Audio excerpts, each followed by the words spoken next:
Okay. All right. Well, look, welcome everybody to our second Zoom cast of the year.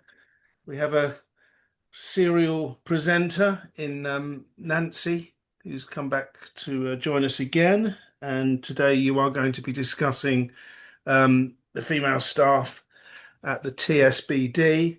I gather it's going to be about an hour and 20 minutes, isn't it, the presentation, Nancy? That sounds good.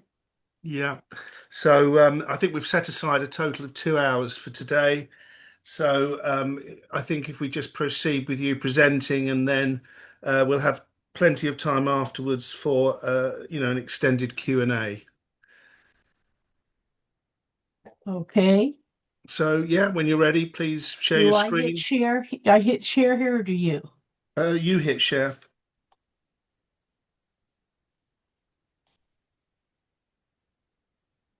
Okay. So I'll go slideshow. Yeah, you've got to find the And slideshow, then which so we I don't got see the that. ones. Yeah, that's perfect. Okay. Okay, Good off you go. morning, everybody. First thing I need to do is manage some expectations here because Bart's going to go, what the hell? She's only going to talk about those few people today. There were a heck of a lot more people. And you are so right. But I wanted to today to kind of kick this off with starting about uh, a small group of women that were on Elm Street, and kind of take you through really a bird's eye view, as if you're not even bird's eye. It's as if you're standing in their shoes and what they're seeing and what they're feeling and what they're hearing at each of the stages of that motorcade. And it's more than just when the presidential limo gets on Elm Street.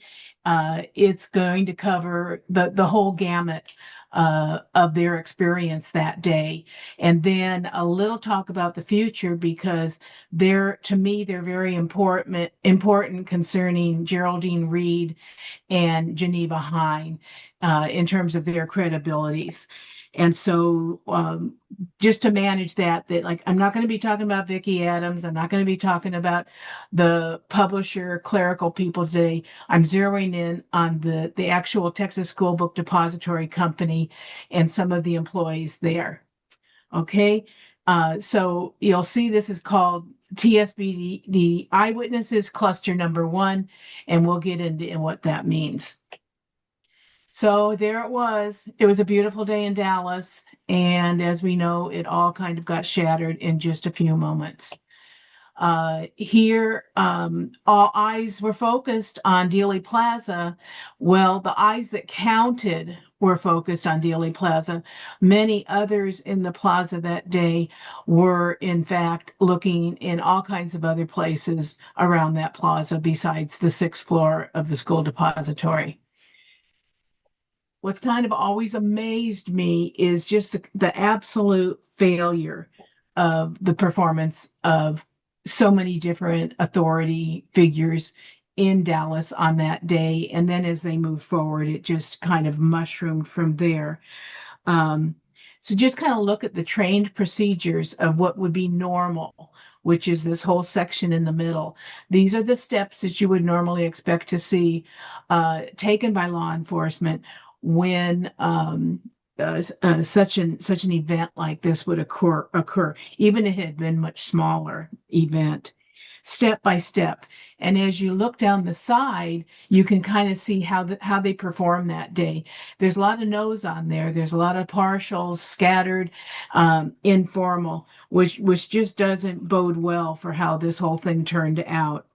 Now, you can probably have debates about how much of that was intentional and how much of it was actually just buffoonery, and then how much was just benign shock and awe about what was going on that day. It's probably a combination of all three. And certainly, perpetrators of the crime could take advantage of those other two aspects as people were kind of bewildered about what they had seen and heard in the plaza that day. But you know that the locals, they should have known every inch of that terrain. They should have known their informants. They should have known an awful lot about Dallas at that time. They had huge vice squads. They had huge fraud squads. They had that ability to be able to tap into that. And even though there'd always been friction with the FBI, et cetera, they were just a few blocks away in downtown Dallas. Should they ever really need assistance in pursuing investigative steps or information that they might have. Um, but they did neglect to perform their duties that day for those reasons. I always think, wouldn't it be nice if the police and sheriff had immediately cordoned off Dealey Plaza as a crime scene?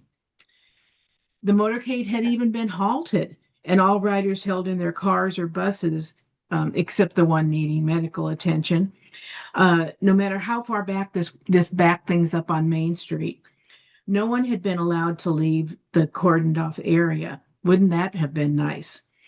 All vehicles in the parking lot, both north and south parking lots, those parking lot back behind the U.S. Post Office and the South Knoll, if that had all been kept in place, if they had really done a systematic sweep of witnesses from that whole 3 block area squared off in the plaza. And on the statements that they did take, oh, I wish that there was a date and a time stamp so that you could see who was saying what, when, and before the other. And were they within earshot of each other? They were all crammed into one room in many instances and giving their statements simultaneously while others were talking. So you could hear something that could influence what you might say to an officer. And I also think, what if the chain of possession of the so-called evidence that they were finding, if that had all been preserved, what that might have given us as time went on. But no, we didn't have that. Instead, we had this classic rush to judgment. So we quickly had, within 10 minutes of the shooting, the DPD has a description, right? The Secret Service by December 5th, they think that they know it all. The sequence of the shots, how Lee did it, where he went, etc. The FBI, they're right on top of that by a day to issue their formal report. Meanwhile, they've been chit-chatting with LBJ behind the scenes daily, and we end up with the Katzenbach memo to shut down the congressional investigations that are starting to stir on the Hill.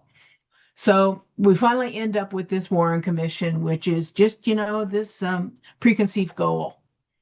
Now, my research methodology quickly is, assembling a name database of information, and it's continuously updated. I read vociferously. Now I listen to podcasts, all the specials, etc. I can't keep up with all of them, but there's people that everybody has their niche that they like to listen to, and then they share that information in blogs, etc. And that's one way that we disseminate information so well in the research community. For this particular area of my research, I identified the school book depository employees and occupants. They had created several lists right off the bat, and there was misspellings, misidentifications. People have written whole books about some of the misidentifications. And it's interesting the paths that these mistakes end up taking us down. I've looked at statements, interviews, etc. I like to cross-reference my names, and then of course the Zapruder film is a big influence in terms of trying to see what transpired from one angle perspective, the subject of one camera's lens, and that's important to keep in mind. It's one one element. And then I did a pretty in-depth study of Dealey Plaza for the signage, the lamp posts, etc., to match witness statements about where they said they were and what they could have seen, etc. And then I've interviewed many of the employees, both warehouse and clerical, over a lot of decades, which makes me an old person now. Some by phone, some in person, and others by mail. Um, when I'm focusing on the clerical, uh, try to determine exactly which area they worked in the building, and the company that they might have ascribed to. Many of those employees did go outside to watch the motorcade, and some that even stayed inside. Elsie Dorman, she did her movie film, and then some of them were just completely away from the building and the plaza, on that day. I consider them material witnesses, and they with everything that happened on that day, there were so many missed opportunities to really get down their first reactions before they could be tainted by the news or coworkers, etc. And so when I do my interviews, and I'm trying to compare and contrast, that's really interesting. And sometimes you get to one person, and unfortunately, you hadn't gotten to two or three others that you should have talked to before them. And you got to circle back and try to find it out and make sense of it. But it's all a learning process with it. And other people that have reached out to these depository employees, they've been very good with sharing information, etc. But we all come to it with our own biases and perspectives, and having peer review, like this meeting we're having right now, is really good, because we do need to poke holes where some of the evidence or suppositions just don't quite seem to measure up. I surprisingly found many of these females that I talked to perfectly willing to talk. And they were, in fact, even going through the horror of what they had seen and experienced, they were tickled pink that someone was taking the time to listen to them and wasn't putting words in their mouth or saying things like, "Oh, you didn't really hear that, did you? Or did someone tell you to say that?" or that type of thing. And I just reheard that type of language from them repeatedly, which helped me to see how they had been treated during the day itself, and then future investigations. But why should we care about them?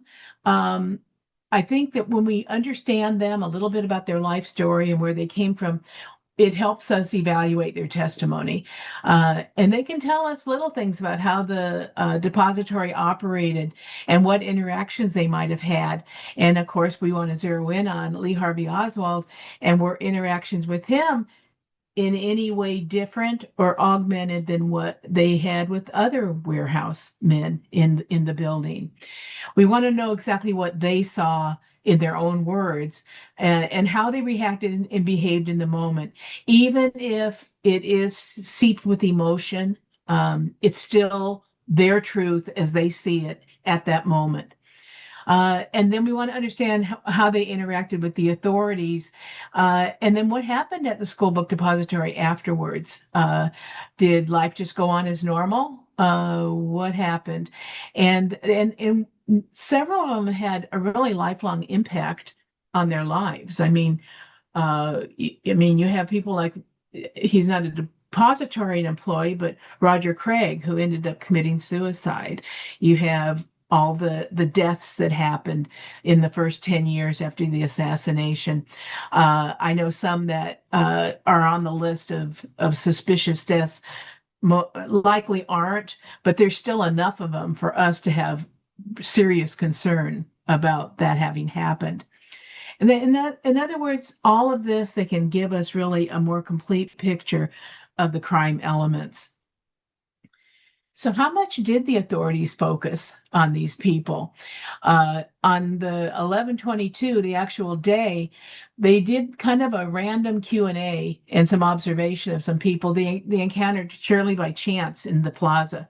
It wasn't a systematic walk through that plaza to capture everybody. They would those would have been the most contemporaneous statements that we could have gotten from somebody. And there's really little actual documentation of these initial people that flooded the plaza and the building.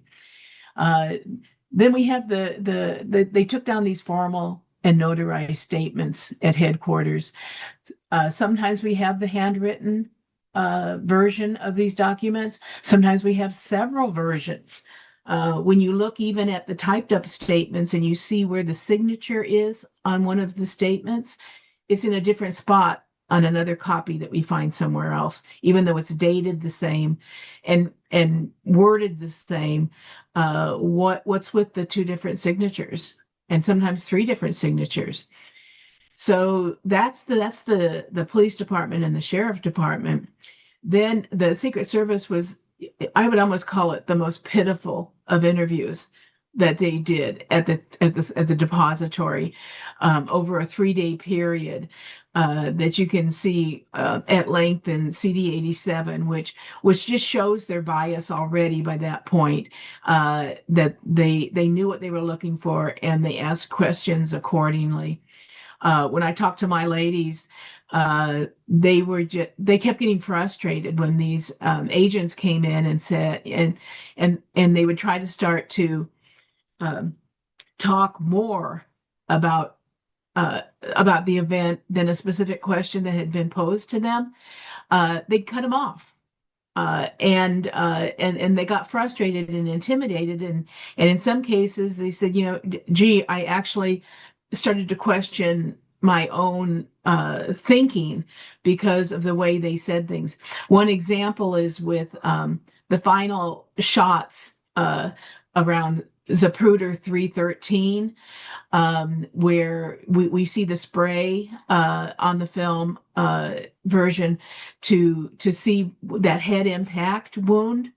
Then if a person said, "Oh, I heard two shots right together, like ba-boom," they would say, "Well, no, one shot sounds like that, but it's really just one shot." So then the agent would write down they heard three shots, okay, and not four shots, but they heard three shots, and they got very frustrated with that, but they just didn't feel they were listened to. And in fact, most of them weren't.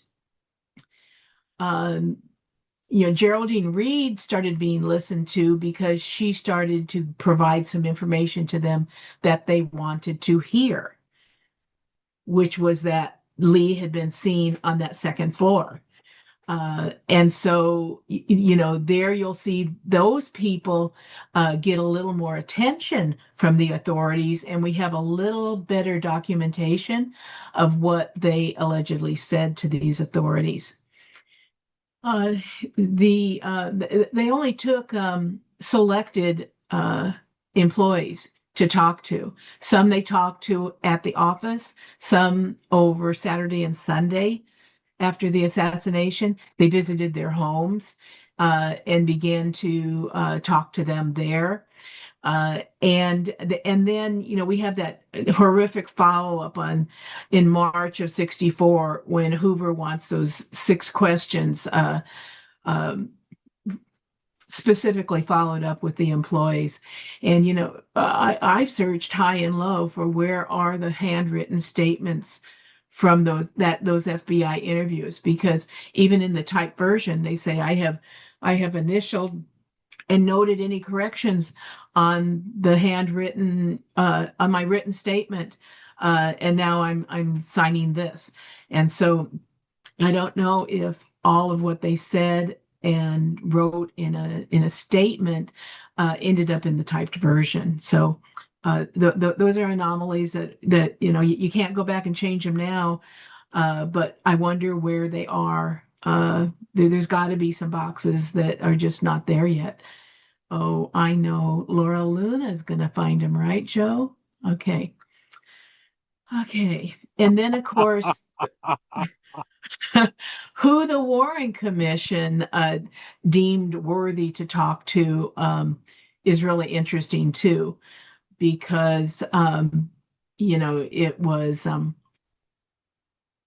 it was very questionable, uh, and there was a lot of talk in that depository among the ladies about why uh, Geraldine Reed and Geneva Hine were singled out so much when the people that I'm going to talk to you about today were the absolute closest Texas School Book Depository employees to the president when he was shot on Elm Street. So I think we'll find it interesting. So there's a total of 19 what I'll call clerical staff, male and female, that work for the Texas School Book Depository.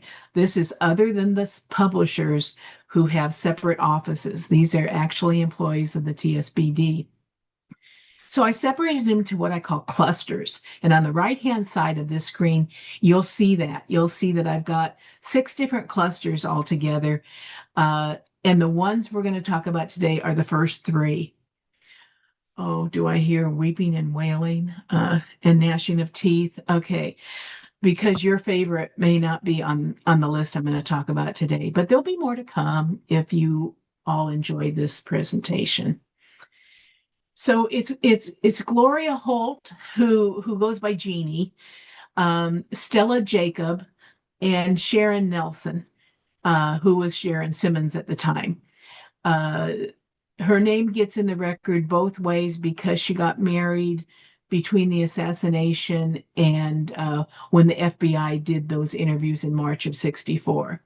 And it's always fun to watch the paper trail of how hard is it, number one, to count the number of employees that were clerical in that building. There's 84, okay? But you can look at lists and find anywhere from 56 to 73. Okay. And it's really kind of sad with it that this is such an important investigative agency like the FBI that they could not get all the names down accurately or in total. And I'm thinking, well, I think today our FBI right now in the United States is pretty pathetic. And I think we had our glory days somewhere between 1963 and 2026. And I hope someone someday will write a book on that about what's happened to the agency. But in any event, this gives you an idea.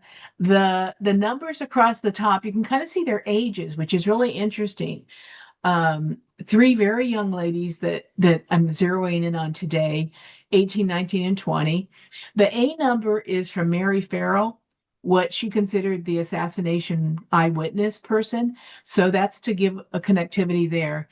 And then the T number is also from Mary Farrell's chronologies to show the number of employees that were in fact associated with that building. Okay, so let's talk about these are the 3 ladies. This is where they're positioned. I am irrevocably convinced that that is the identity of these 3 ladies. Other ladies up on Mannequin Row, we can probably still debate about, and I look forward to those debates as we move up the line in a later presentation. But for right today, it's on the left, Stella Jacob, the middle, Jeannie Holt, and in the right with the blue scarf, that is not Karen Westbrook. I don't care what her oral history says. That is Sharon Simmons. So I'm calling them cluster 1, and that's how I refer to them during the presentation. if the pictures I'm putting in here are like, my God, we've got them all over the internet, I'm not necessarily attributing them to a photographer, etc. Uh, but I do want to send out thank you to Linda Zambanini. I hope I have said her name correctly, who probably everybody has seen her wonderful and stellar work at digging into the photographs. And now that Bart is starting to use AI, oh my gosh, that we've entered a whole new area to try to better identify individuals that we have in the photographic record in this case. But these three ladies, they saw a lot that day. And they also saw a lot at the school depository. They were on that north side of Elm Street, as we just saw, and they were the closest depository employees to the JFK limo at the time of that final shot. They were 100 feet away to the east of the vehicle when he was hit in the head. So understanding what they saw and heard will be interesting to go through. First person that they encountered after the assassination and the cars were going through the tunnel and the motorcade was starting to clear out was the sheriff. And there was two individuals in particular that had been over near Maine and Houston, heard three shots, and they both ran over to Elm Street independently, and they started grabbing people, looking people at etc. So here's the two reports on that. Lummy Lewis and Ralph Waters. They've both deceased now. I spoke to Lummy Lewis. I think he died in 78. And I believe I spoke to him in 76. And and I talked to him more about this whole situation of that day and that. And he still pretty much had it together at that time in his late 60s, I think at that time. And but he did some spelling problems in here. Stella is oftentimes has her last name with an S tacked on it, which is inappropriate. He couldn't spell Sharon, pretty simple lady's name. But he spoke with them, and to hear his version of what this conversation was versus to talk to these three ladies and have them tell me what they were trying to tell him, it's night and day. So he comes away that with nothing, absolutely nothing, and just says they work for the TSBD. On contrary, where they were at the time of probably the throat shot is they were within 15 feet of the president and the car. And we'll go through the Z film and kind of show you what their perspective would have been at the time of that hearing that shot. And the same thing with they were about 100 feet away from the president for the head wound. That is pretty close. And they wanted to talk about it right at the moment. They wanted to let this a person who flashed a badge at them and said he was a detective, they wanted to be able to tell him what they had seen. And all he wrote in his report was that they worked for the depository.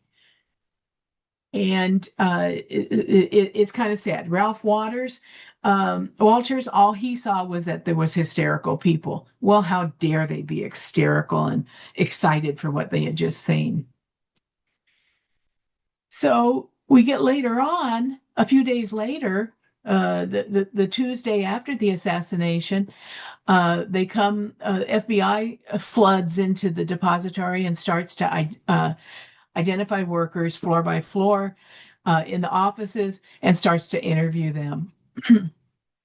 And but they had a lot of names missing from this list on the right.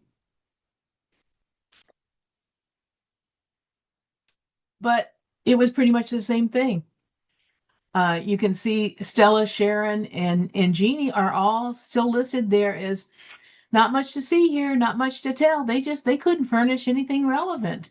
Um, Secret Service, a little time later, another week later, is saying the same thing. They just could furnish no information. These silly women. Here's a Secret Service report showing that they are just, they've gotten through everybody. They've done all the employees. Well, I'm sorry, there were people missing on their list still. And the only woman in this group of uh, female depository employees that they interviewed in detail was Geraldine Reed.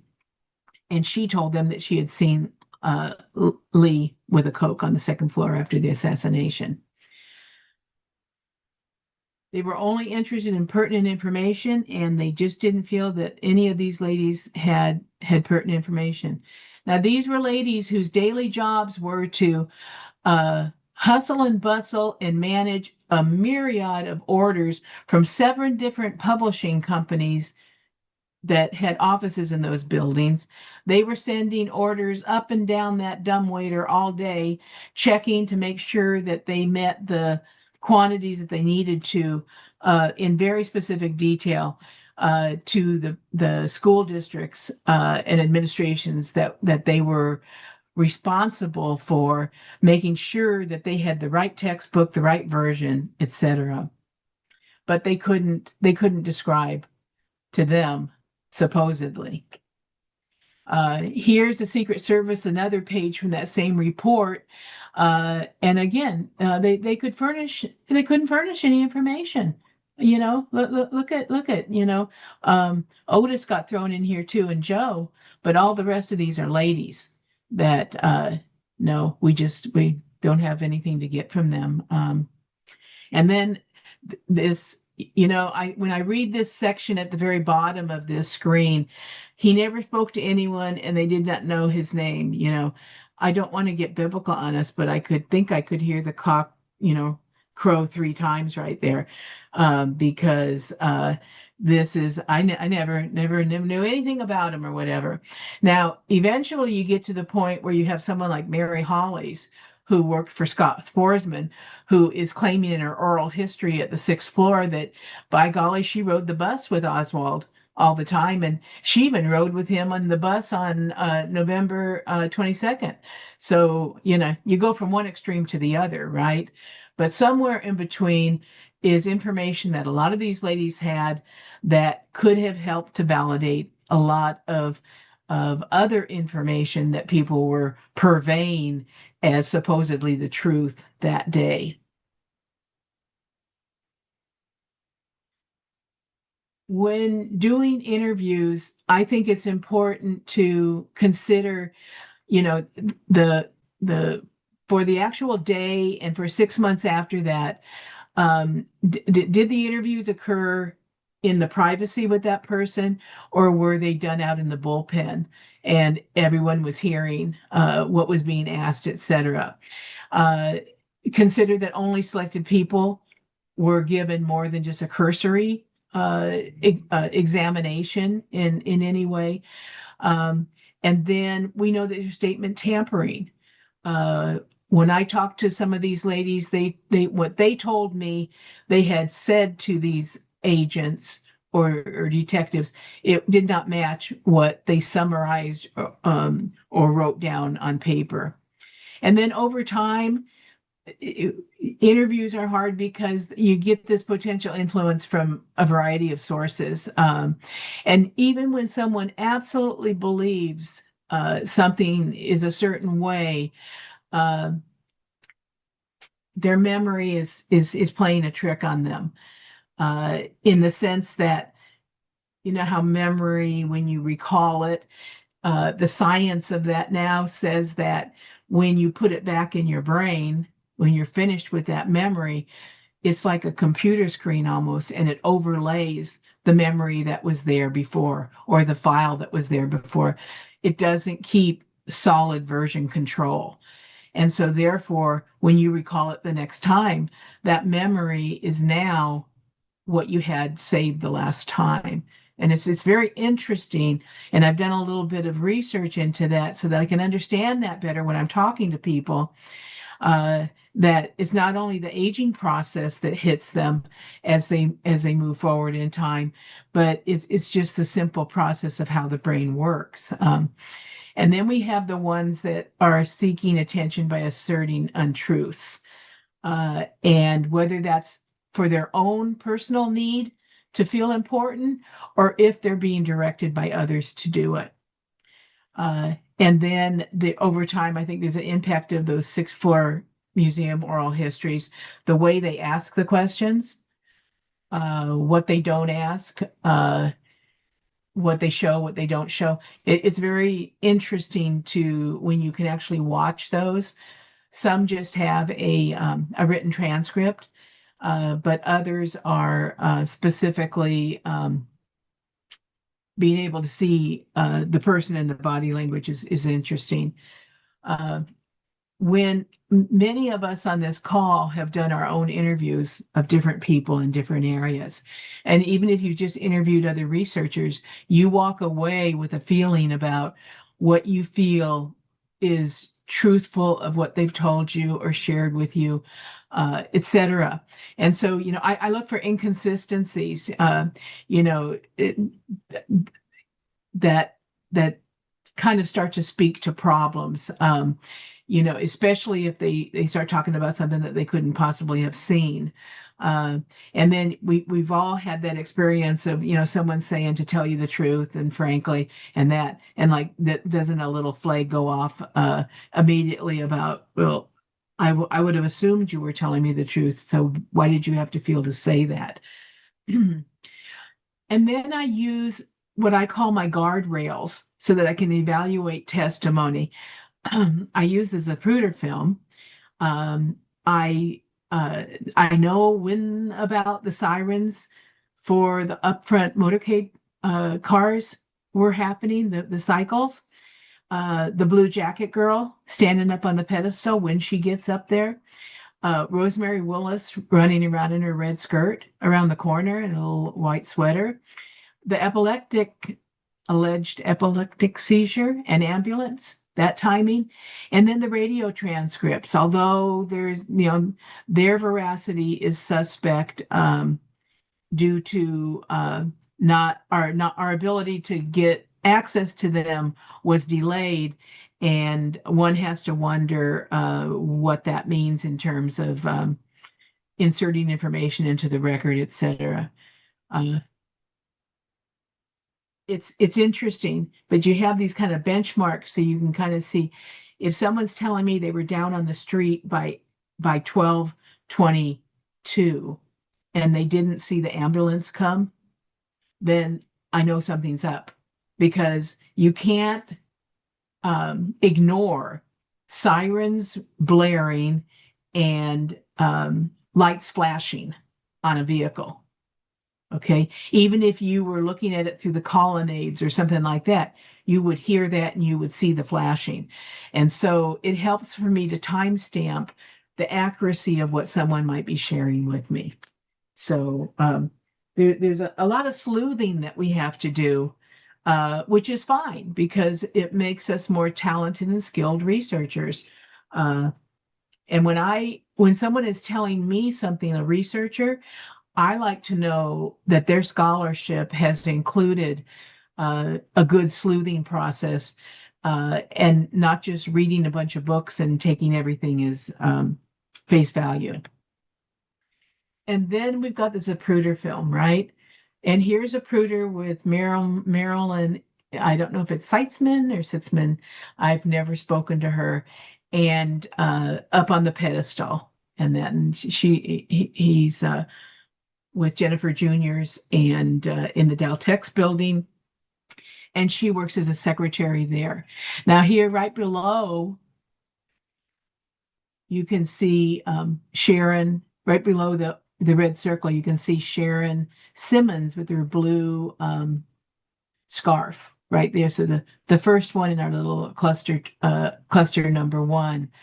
So we know that he has this, 18.3 frames on average per second, and he has 486 frames in the whole thing, and it's just under 27 seconds. Okay, that's cool, but the guy stopped filming around Z132 when the limo was still on Main Street, and then he resumed it at Z133. But a whole lot of stuff happened in the motorcade between that time. And so I want to go through that uh, because there's been a lot of discrepancy about what the what the actual planned makeup of the motorcade was versus what ended up being the motorcade, and who was in what car and where the cars came from, et cetera, and that. So it's a lot of good information just studying the motorcade alone. Um, in the Z film, the actual presidential limousine is only in 354 out of the 486 frames. And Zapruder was nervous up on the pedestal to begin with. Then when he started to hear shots, he started having a physical reaction to that, which jerked the angle of his camera. And we see that, and the stabilizing that has been done of the Z film has been extremely helpful in being able to just watch it frame by frame.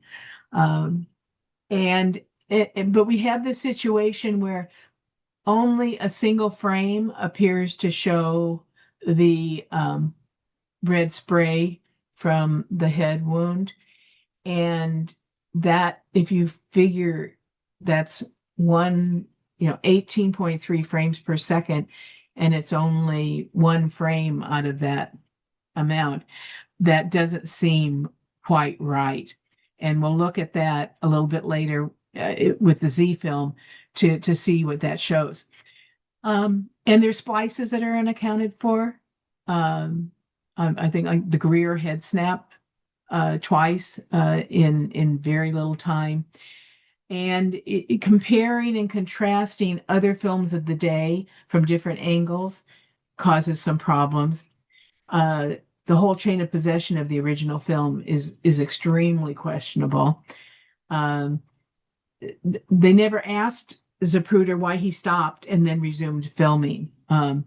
So even with everybody saying the Z film is the be all and end all of examining the assassination, is it really an important piece of evidence, or is the film really suspect in a very material way?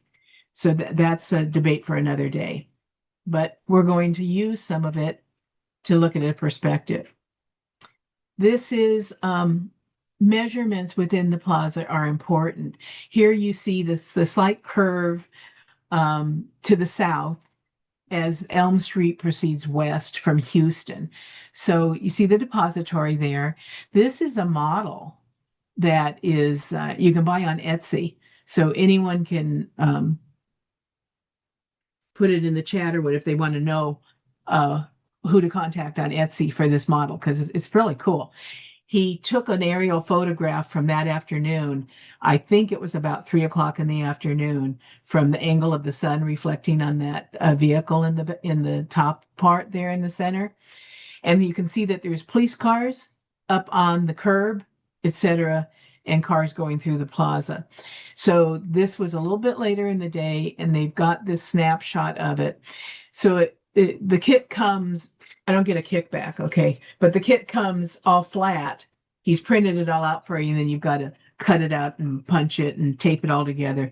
And so I give kudos to my husband for the construction completion for me. I wanted this because I wanted to have a really good visual, tabletop visual for myself, that I could see how wide the sidewalks were, 10 feet. How wide is the roadway that has 3 lanes in it? 40 feet wide. And then what's the difference from the tunnel underpass with the railroads going over it on the far left bottom all the way up to Houston. Well, that's 495 feet. So it starts to give you a really good way to say, where were Sharon, Jeannie, and Stella standing? And so this model, I had little figures on it and everything to help me out. Also, what's important is the lampposts and signs. Uh, Anyone who's been to Dealey Plaza since the 90s uh, knows the difference of the lampposts.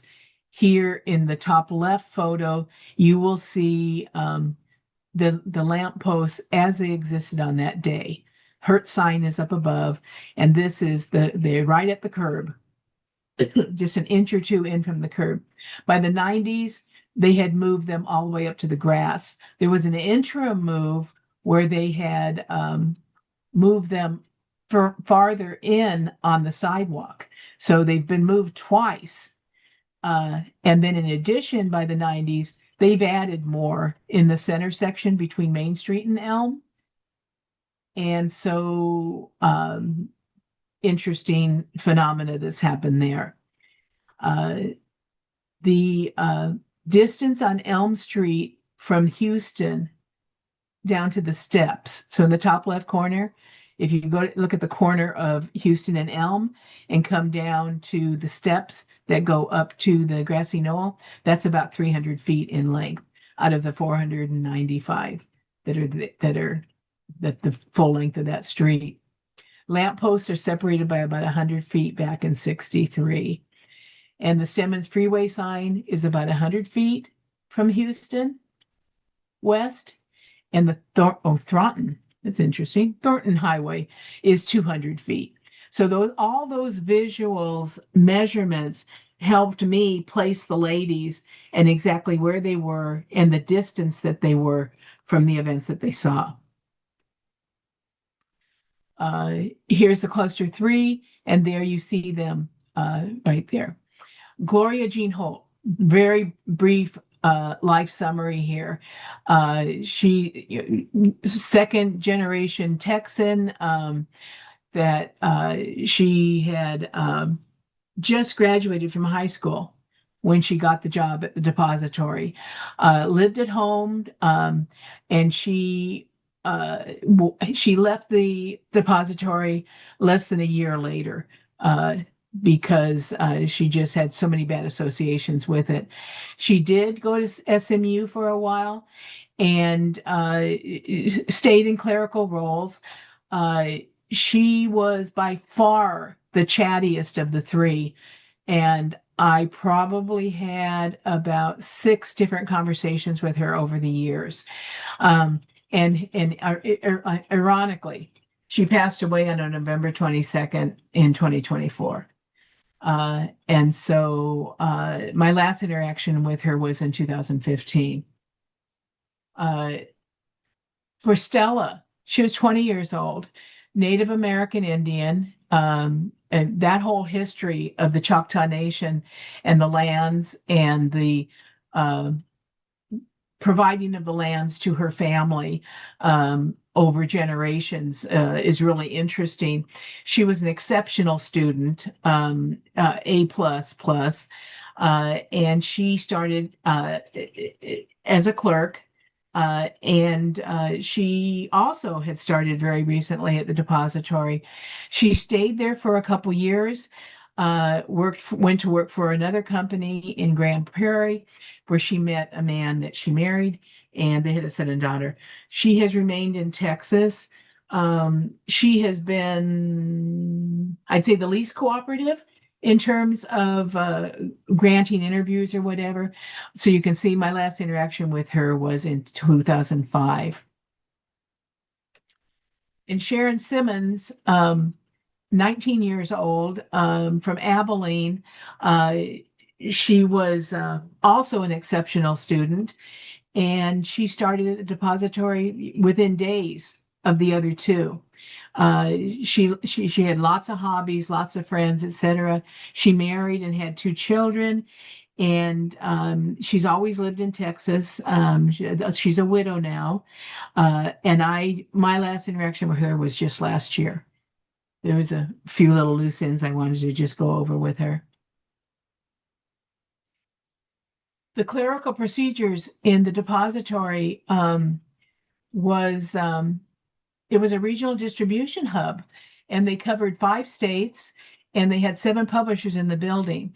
And they would deliver orders to the second floor where they would prepare bills of lading and packing lists. And then they used that dumbwaiter that was right near Geraldine Reed's desk to go to the first floor, and then the warehousemen would take over. They had lots of interaction with the publishers and with the white warehouse men who were allowed to come to their second floor offices. This is the South, and just like Truly and Shelley call the black workers their boys, and that people didn't think of that overtly as a negative moniker. It was just how you referred to people. They were white and they were black, or well, they didn't even use black. They used another word. And so of the female staff, 13 that were for the Texas School Book Depository, they had all been hired since June. They were all new. So they became very good friends. And they were interviewed by Geraldine Reed and Roy Truly for those positions. And interesting enough, not Otis or Joe, but Roy Truly, what was the hiring manager for that. And of course, back in those days, they asked, you had to have your transcripts from high school, and you had to have your tests from shorthand and typing, et cetera, like that. But they would also ask them the personal questions like, are you single? Are you, are you engaged? Do you want to have children, et cetera? All those things that are illegal in the United States now to ask. And so, Sharon's told me they were never bored. There was just always so much to do, and they knew they had a big responsibility. The second floor photos, kind of see, I get a kick out of when I read about, they moved from the Deltex building to the depository, and it was such exquisite offices. Well, I don't know. Those don't look like exquisite offices to me. I think up here, the top left, they had this little bit of first floor elegance for the customers, school administrators, et cetera, and publishing heads that might come to the office. And that's a pretty nice looking staircase going up. And they had a upfront elevator that was very decent compared to the freight elevators on the north side of the building.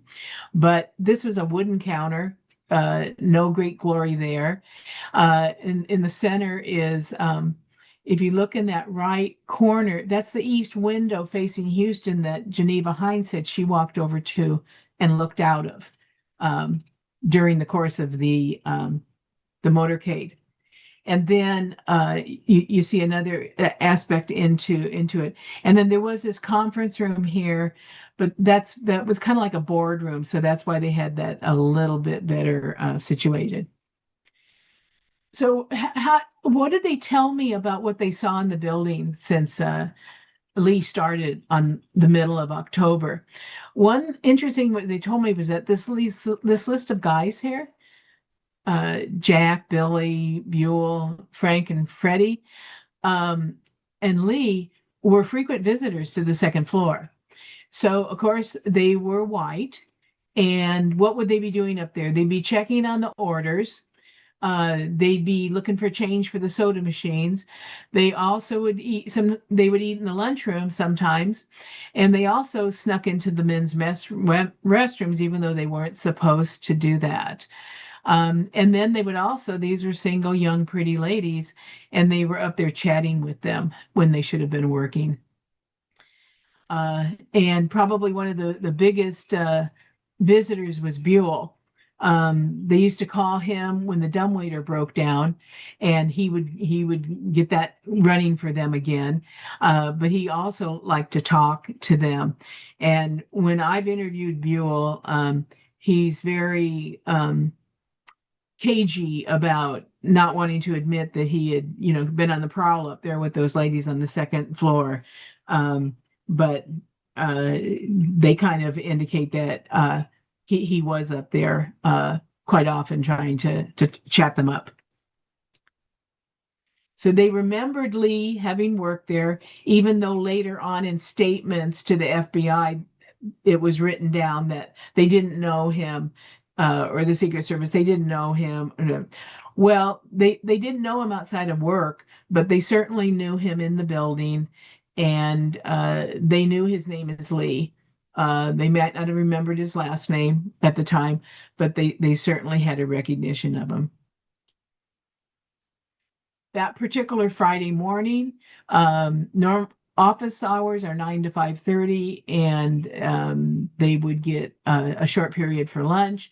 But it was flexible depending on what their commuting schedules were, if they had carpools, etc. And Fridays were the busy day. They knew that by the end of the week they had to have X number of orders taken care of. And that morning, Campbell had come out and said, go down and see the motorcade, and they even remember late in the morning, Bill Shelley coming up and saying, "Don't hold back on the orders. We've got to, we've got to get these out today." The layout here gives you an idea of everything that existed on that floor. The lines on here this is Warren Commission. So this is the party line that Oswald walked through the offices there, saw Geraldine Reed and mumbled and then went by. I'm not putting it in for that line. I'm just putting it in for the layout. So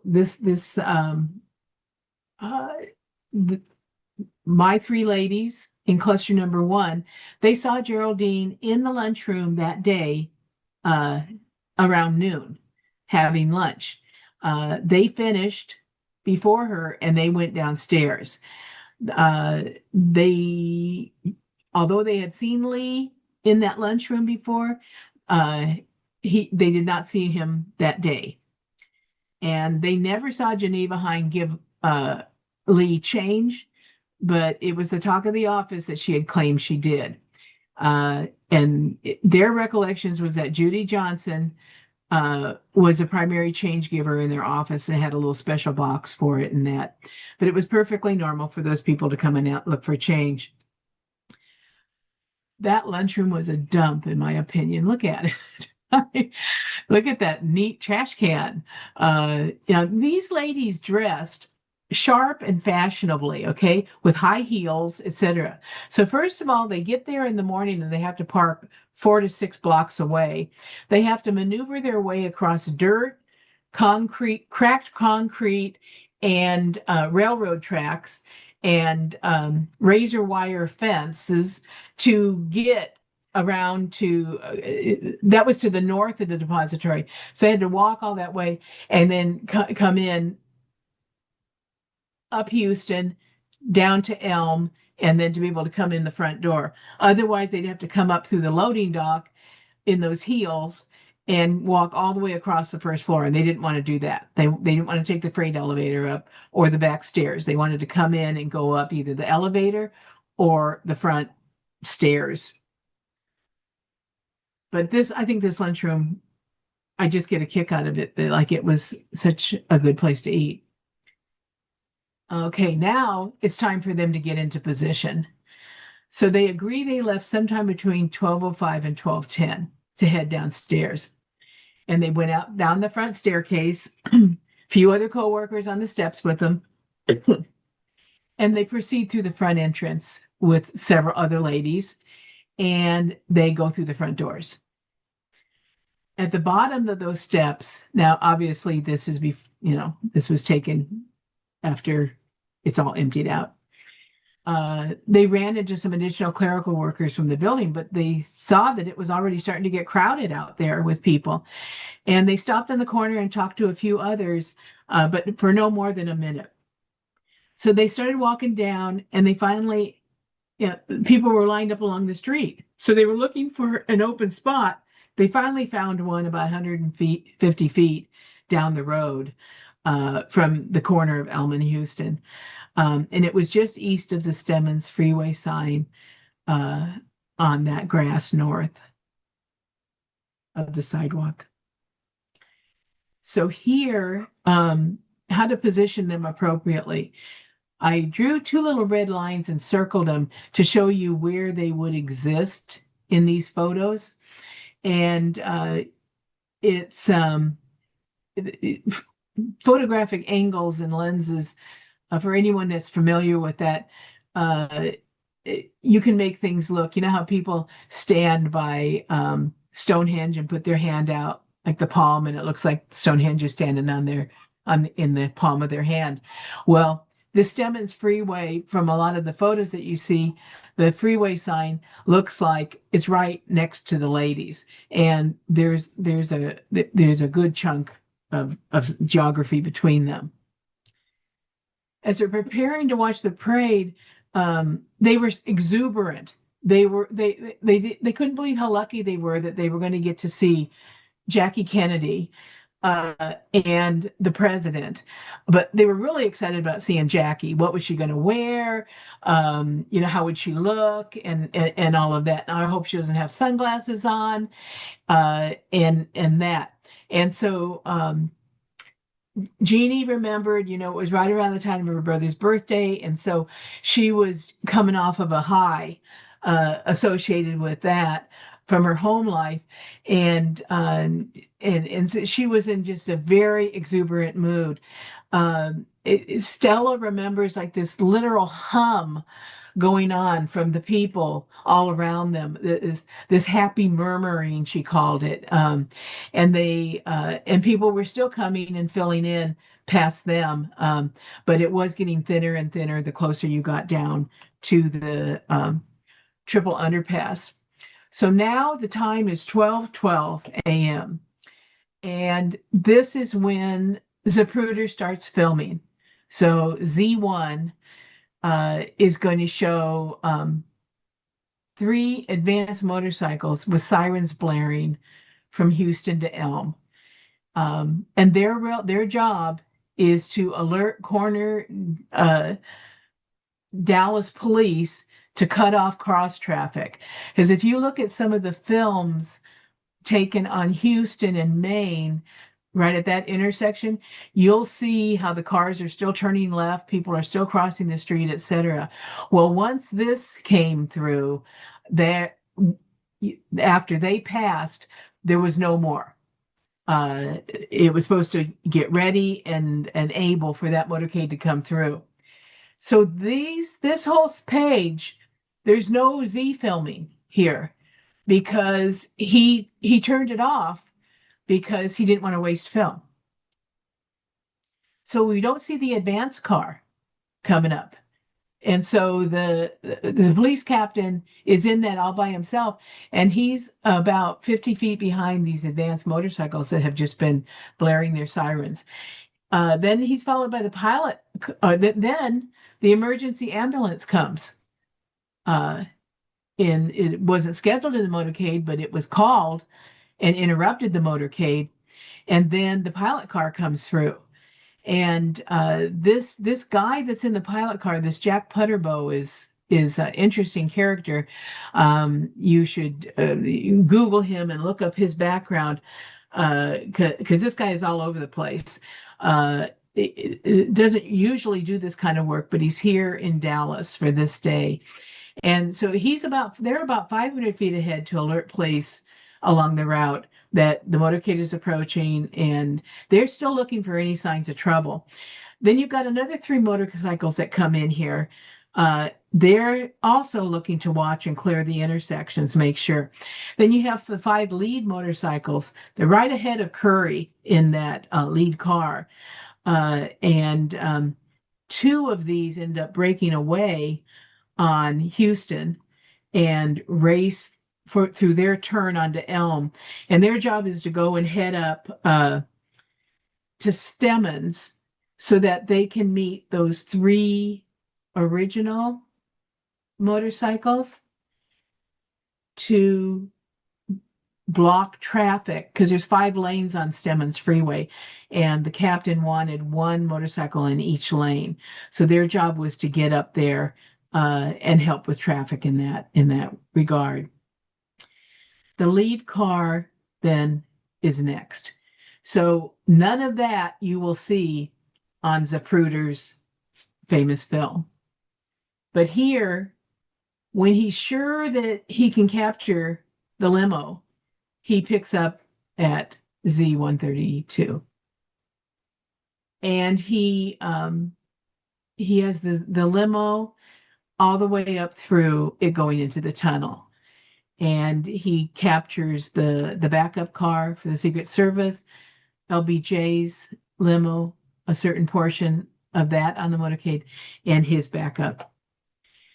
Now it's what I call showtime. We've got the intersection here.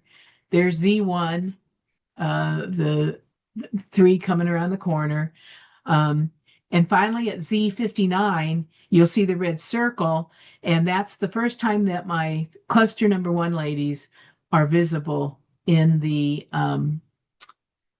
Z film, where you can really identify them. You can see Stella's kind of looking over at Gloria and Sharon there. So they're in full view now, and they are positioned 150 feet from Houston and Elm.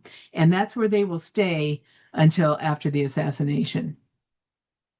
Now the advance car comes. I have a placeholder here. Here's a sample car of what it would look like to have that for the car that was driven as the advance car by Captain Lawrence. And that, most people don't even know what this car is doing. Okay, because they've seen those motorcycles come by, but now he's in uniform, but they're not quite sure what this unmarked car is doing, and they don't recognize him at all. And it's proceeding, pretty slowly through there. They are still in their spot on Elm. Now it continues again, and we have the epileptic seizure. There's a whole investigation around this whole incident and the person alleged to be the person and what actually happened. Save that for another day. The reality is there isn't a male that has some distress. It pulls Sergeant Harkness from his job, which is to man that corner for any problems. He calls for a code 303, which means sirens blaring and lights flashing. And that's exactly what happens then. And so Aubrey Reich and Dennis McGuire are the 2 people that are in that vehicle and pick up the person, and they drive swiftly down Elm Street. And all 3 ladies saw the commotion and the ambulance speed by them. They couldn't see the guy. They saw that someone was on the ground, but they could not see that, exactly what was happening. All they heard were the sirens, the lights, and now this is Harkness's time to say, abort the motorcade if there's a disturbance. Well, he decides that the disturbance has ended and there's no need to do that. Then we move on. Now we're getting really close to the time. It's about 12:25. So here's now the pilot car, and that's the actual pilot car at Love Field at the top, and at the bottom, that's actually on the parade route on Main Street. So when they finally get down to the corner of Houston and Elm, they stop, and Chief Lumpkin checks with Harkness because they had heard the ambulance. They had heard the ambulance and those sirens, and they wanted to know what was going on besides what was just coming across the DPD channel. So another opportunity to abort based on what they learned there, but they did not do that. And so they saw the vehicle stop there, and then come toward them in the middle lane of Elm Street, proceeding west. About this time, they start hearing even more motorcycles heading their way. And they're telling me about this time, my feet are starting to hurt because they're all wearing high heels. And we're standing out here and it's taking a long time. So now, a minute later, they've got the three motorcycles. Now I inserted this picture down here. This is on Lemon. It'll kind of give you what they would have seen from the other side. So the circle ones are the three motorcycles we're talking about right here. They're followed by the five, and then the lead car with Curry, the president's car, which almost looks non-existent because of the perspective that you're looking at, uh, the four motorcycle cops, the Secret Service, and the car, Johnson's car, and his backup car. So it kind of gives you the showing how close they are to each other, although this shot makes them look a little closer than they truly are in footage. So the ladies see these three motorcycles, who are also checking to make sure that intersections are still cleared. There's nobody crossing the street, etc. And that down there on Houston and Elm, and then proceeding down. So again, no need to abort. Everything, nothing to see here. Everything looks okay. Now the five motorcycles that we've just seen flanked come by. And they are very near the presidential limousine at this point. So they're revving their engines repeatedly. And you might have heard people on Houston saying, there were backfires and that kind of thing. And that's why when they first heard that shot at the east end of Elm, when at the Houston turn, they thought it was just motorcycle backfire, many people, because they've been doing that all the way down along Houston with the revving of their engines. But all three saw this, and they're tightening the motorcade at this point. The lead car is progressing. So the lead car is over where the little red circle is. It's made the turn, and that's the presidential car at the corner of Houston and Main. So it's only about 40 feet in front of the motorcade at this point, and it's they saw the lead car, they heard the sound of the crowd just starting to like a dull roar, getting louder and louder and louder. They said one of them described it to me. It's like hearing a symphony when the orchestra is warming up at the beginning and they're building up to some type of a crescendo, and that's just how the people sounded, and they just felt very excited about it. Here they are on Houston. They've made the turn. They saw the bright blue limousine and they could see it progressing north on Houston, and they were seeing this bright pink in and out of the colonnades, and they weren't quite sure what that was. The lead car turned onto Elm. They see that happen, and then here comes a presidential limousine. So this was their first chance to really see the gleaming car. And both of them just smiling away. And of course, that's that classic shot with Jackie looking practically straight at the photographer. This is their position in the bottom left, still standing, waiting. And you can tell from their comments here, they were just so enthusiastic. They felt proud, young girls, and they remember seeing certain things. The Jeannie remembers seeing the red skirt on the little girl skipping along, and these little flashes of memory that come back as we go through it. When I spoke with them in person, I always had photographs, and it really helped them to be able to pinpoint when they saw certain things, what they were thinking, what they were feeling, and what they might have said to each other. They were asking each other, like, do you think we should wave? And do you think we should yell? To get them to look at us, and that. It was really interesting. So here the car has made the turn. Just do this visual here to say, and they heard this sound. Okay. And uh, Jeannie thought that it was firecrackers. And she got made her mad that who would be throwing firecrackers and messing up this. They were about 100, the car was about 130 feet from the ladies at this point. Remember, so they're about 20 feet after the turn, which is just a little bit shorter than the length of the limo. Okay, to get that limo was, I think, around 23 feet long with all the extensions that they had on it. So it kind of gives you a position of what they were seeing, and they were 130 feet away. Um, and Sharon thought she saw a little reaction with the president here.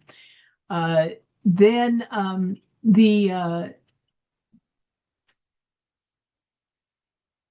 this is when Zapruder starts rolling his film again.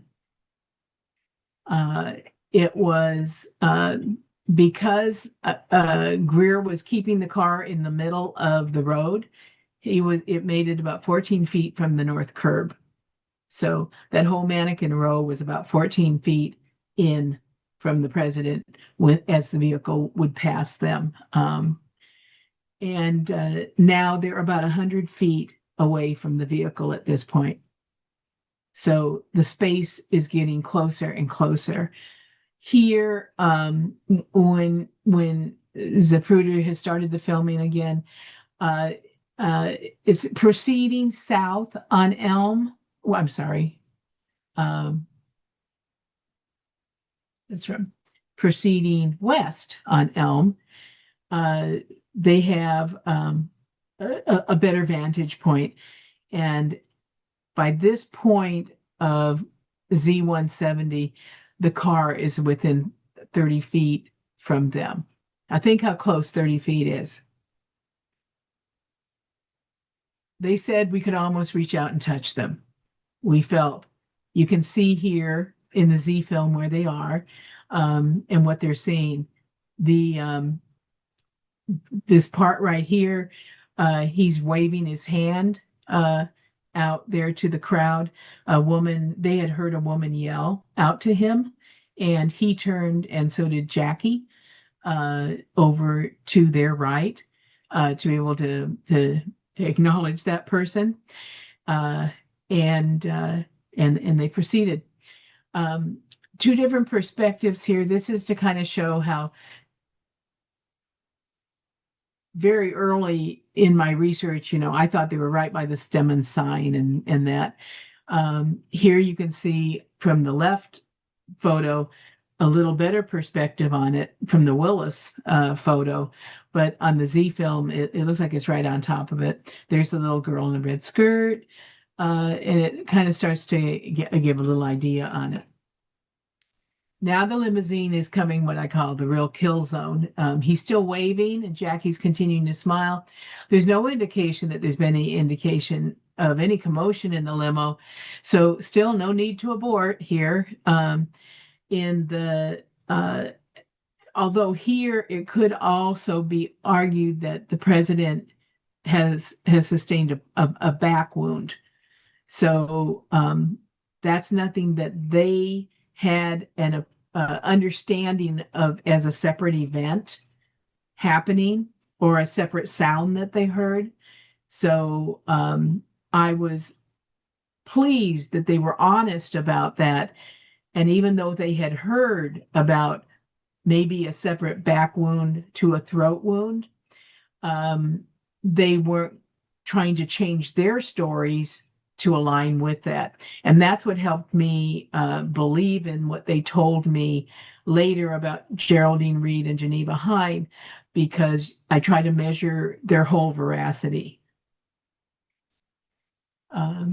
Filming obscured behind the Stemmons freeway sign. So this is, they hear a crackling noise. They actually hear it, and they're not sure of what that, at this point, this does sound like some type of a shot. Sharon called it a whistling shot.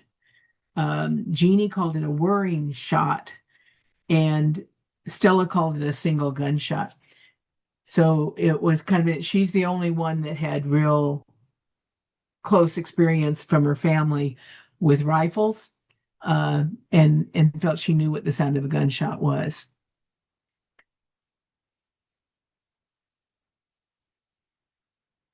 Here, this one is the Bronson photo, and it's kind of, I think, general wisdom that it's at Z229, which I think 229 is too late for the shot.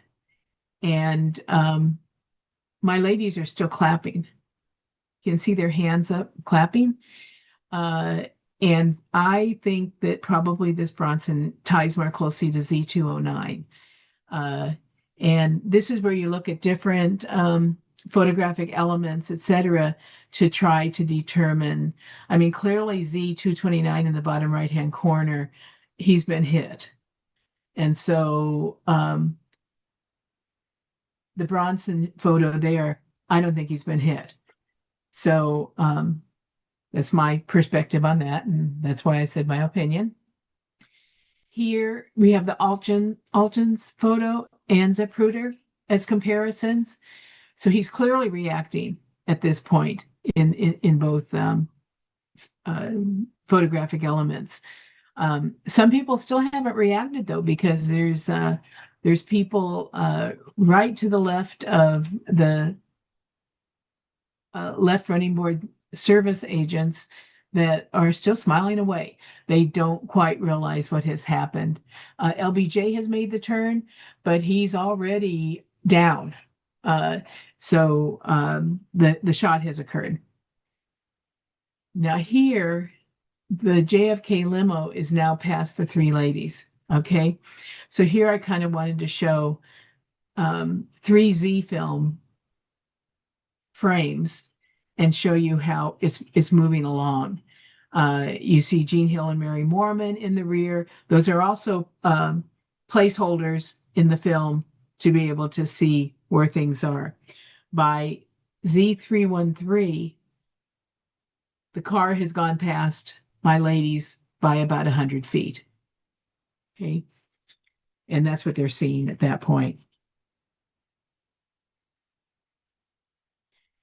The in the final shot, I went back and recaptured this because this is where one of the elements of the Z film start to get a little iffy, because it seems like you should have, on 314, you should have still seen some spray in the air. It doesn't seem quite right that you would only have it in 313. But what is important to me here for my ladies is that they believe the car came to a brief stop.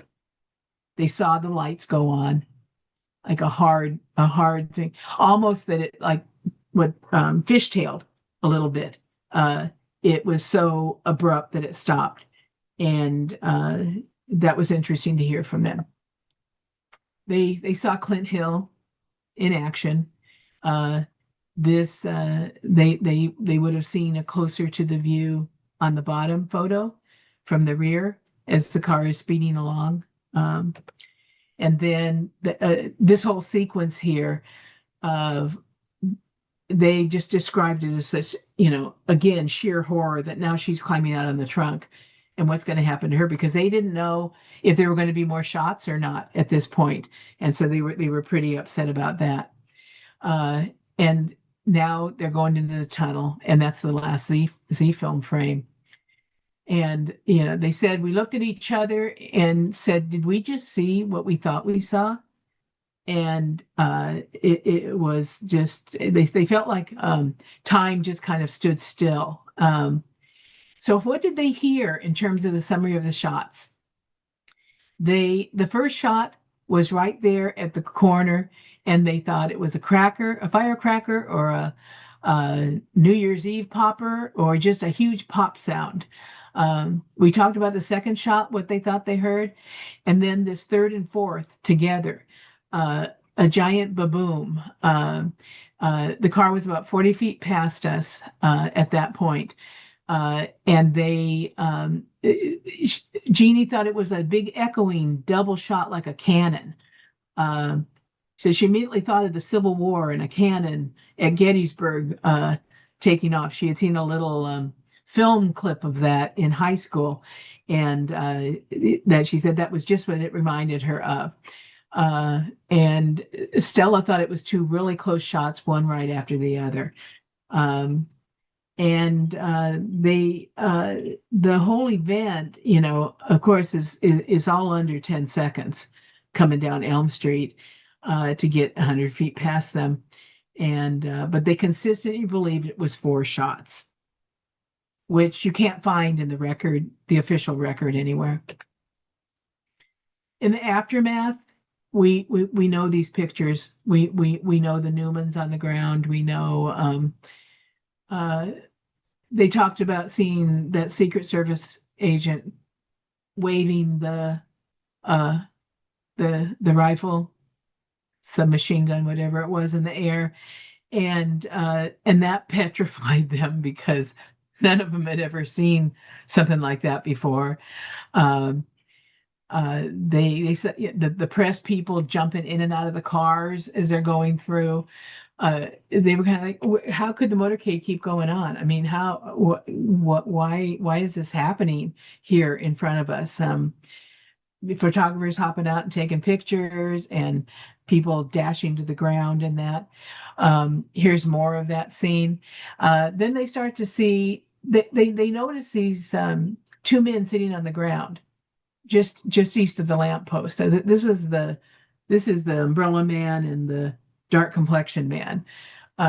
And I personally don't feel Tom is Louis Witt any more than I do Beverly Oliver is the babushka lady.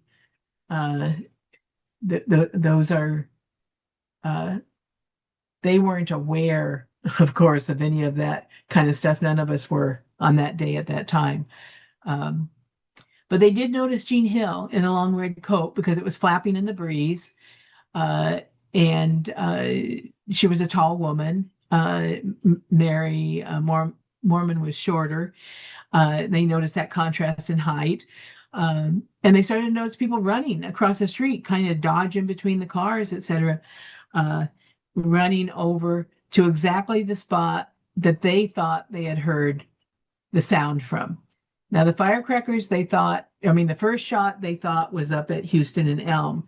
But after that, everything seemed to come to their right rear. So that was kind of interesting. And then what? They stood together in the sidewalk for not moving. Sharon was the first to move away from the other two ladies. Jeannie was reacting the most strongly to what they had just seen. She was the youngest of the three of them.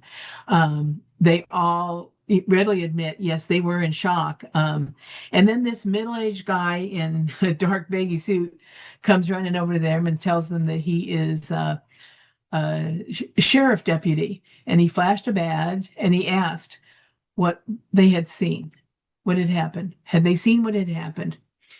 And they start spilling out immediately. We saw his head explode. We saw this. Yeah, blah, blah, blah. Yeah. How far were you from? Oh, 100 feet. What did you hear? Over behind us. It sounded like shots behind us, And what did he write up? Nothing. He writes up and says they identified themselves as school book employees. So I talked to him in 76 and he said, he remembered. He remembered talking to people there, but there were some ladies, but they didn't have anything relevant to share with them. So even 13 years later, he still didn't think that that they could have had anything important to tell him, even though they were that close to the president. So here they are. Then they decide that they're going to. Stella is trying to calm Gloria down here. And here's two different shots of that happening. And she said they moved up to the sidewalk because people were running along the sidewalk and they wanted to get out of people's way. And they said it was just, they couldn't leave, even though it was so horrific what they'd seen. They just couldn't leave the scene. So they moved up higher eventually on the steps of the pergola. This is the picture we see a lot of them in the most detail.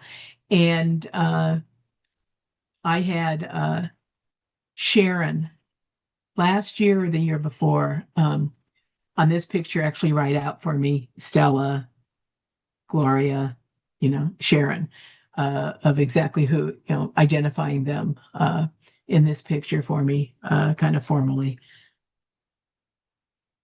And they decided they wanted to get away from the area at this point. So they walked up that pergola and they walked down the Elm Street extension, heading back east. People were passing them going the other way to the parking lot, running and walking. So they headed to the front steps and they find that it's locked. The door is locked. They can't get up the steps. So the police officer at the door wouldn't let them in the building. And even though they could see through the glass that there were a lot of people inside through the glass doors, they were very upset that they couldn't get back in there. They wanted to find out what people that had stayed in the building had seen from the upper floors, and also their other coworkers who had been outside. They thought, well, they'll be back in the office, and we'll be able to find out from them what they saw. But they couldn't understand why the police were so interested in their building, because they were sure that the shots had come from farther west down the street. So they ended up talking for a little bit and then realizing, well, they had their purses and everything, so they would go ahead and head on out. So now they have the weekend before them.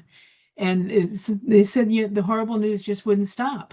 They start to see Lee on TV Friday night, Saturday, Sunday, and they see his wife and mother and baby coming through, and they're like, oh my gosh, this is someone that was just here on this floor earlier in the week, quite a shock to their system, and none of them thought that a guy would have done this, but I take that for face value, because how many times do you hear on the news, that neighbor that just shot up his family? Oh, he was such a nice man.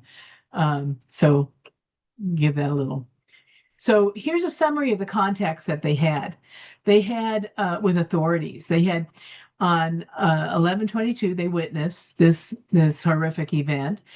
And then they have Lummy Lewis, who comes and brushes them off. Then on the Tuesday after the assassination, FBI comes to the building and they have very cursory questioning. And the result is that negative results of value. A week later, Secret Service comes to the offices and they summarize that these women could furnish no information. And then the FBI does these formal statements to satisfy Hoover. So not very much. For years after, Jeannie said she was deathly afraid of having to testify to the Warren Commission lawyers, because she knew she couldn't get through it without crying, and they would just think she was hysterical and didn't know what she was talking about. And there were so many reporters and police and that coming through the building all the time, and sometimes even at not their homes, but the homes of other coworkers, especially in the other publishing groups like Scott's Foreman. They had a lot of that going on, like with Vicki Adams and Sandra Stiles and that. So they all talked among themselves. Some were better friends with others than others were. When I told Jeannie that, well, they talked to a lot of people who were as far away as 2 blocks, and she just said, that they were standing so close. Why wouldn't they be important to the investigation? And then it starts to kind of seep in a little bit that they were a little upset that they weren't. given closer attention, and others were. And it zeroed in on Geraldine Reed and Geneva Hine for that aspect of it. Okay. Um, that's that's ends the presentation. So I guess any commentary? Yeah. Well, Okay. thanks, Nancy. That was excellent. That's what, 3 of 70 employees. I know, and look how old I am. Can you imagine how this is going to We're play gonna out? we're gonna have to have you on every week, I think. Look, why don't we just take a 2 or 3 minute break to go to the loo, and maybe refill drinks, etc., and then we can come back and start the Q&A. Is that okay? Sure. All right, let me just pause the recording. Let's see if I can do that. Hang on. Yeah. But you were having a blackout, huh? Mm. Yeah. Okay, excellent. Well, yeah, if I could just start off with a few questions, Nancy, and then we can open it up to the floor. And Ryan, if you're still on and if you're back, Yeah, I'm still here. you, okay, that's great. If you could just at some point kick in with any of those questions that came through the chat. Yeah, I I saw. think there was. Oh, I'm sorry, Neil. I didn't mean to cut you off. I think there was few enough of them that those folks can hopefully just kind of speak up and ask those questions if they weren't addressed throughout the rest of Nancy's presentation. Okay. Unless they're shy, of course, or their audio is not very good. Um, okay, so Nancy, I mean, you mentioned the motorcade, potential problems with the motorcade. Todd Vaughan did a schematic many years ago. Do you think that there are errors with that schematic or any kind of hidden agenda there at all? No, I think it's an excellent schematic. It's just not complete. Okay. Okay. But no, I mean that as a matter of fact, that was my starting point. Uh, because the Secret Service report was so awful of what they said. Uh, they had left off the whole front end of the motorcade. So after reading testimonies and piecing things together uh, about who was where in what car, I was able to do a little bit better. Okay. I also put in the chat, there is a video simulation of the motorcade that Mark Tyler did some years ago. I don't know if you ever come across that, have you, Nancy? I've seen that. Yes, I Yeah, have. Yeah. it's a Uh, good resource. right. Um, Yeah. I so had a few problems with it, but 95% really good. yeah, he went through various iterations of it. So I don't know what number we are up to now. It's a bit like sort of Microsoft releasing their next software package, but I thought it was quite good. But I'm sure someone like Bart may have an opinion on all the photographers and the camera angles and everything else, because that's another interesting component, to that work. Um, do you just, I mean, these are all random questions, just so I was taking a few notes as you were talking. Do you have any view on the turn into Elm? Do you have any view on whether it was really wide and almost hit the curb? Have you done any work on that at all? Yes, it was quite wide because it had the element of the Elm Street extension to swing out into that portion of it, as compared to say if they were turning from Maine to Commerce, from the other direction. It would have been a little more difficult there. Hmm. I just think that before I actually went to Dealey Plaza, I thought that angle, even though I had heard the angle of the turn, I thought it was much more preposterous. But once you're actually there and you see it, because they didn't actually have to stop. They did slow down a little bit, but really not that much. If you look at the film, whose film is it that shows us that turn? Um, Towner? okay, the car is just whizzing along. But my ladies thought that it did slow down a little bit as it kind of got into the arc of the curve.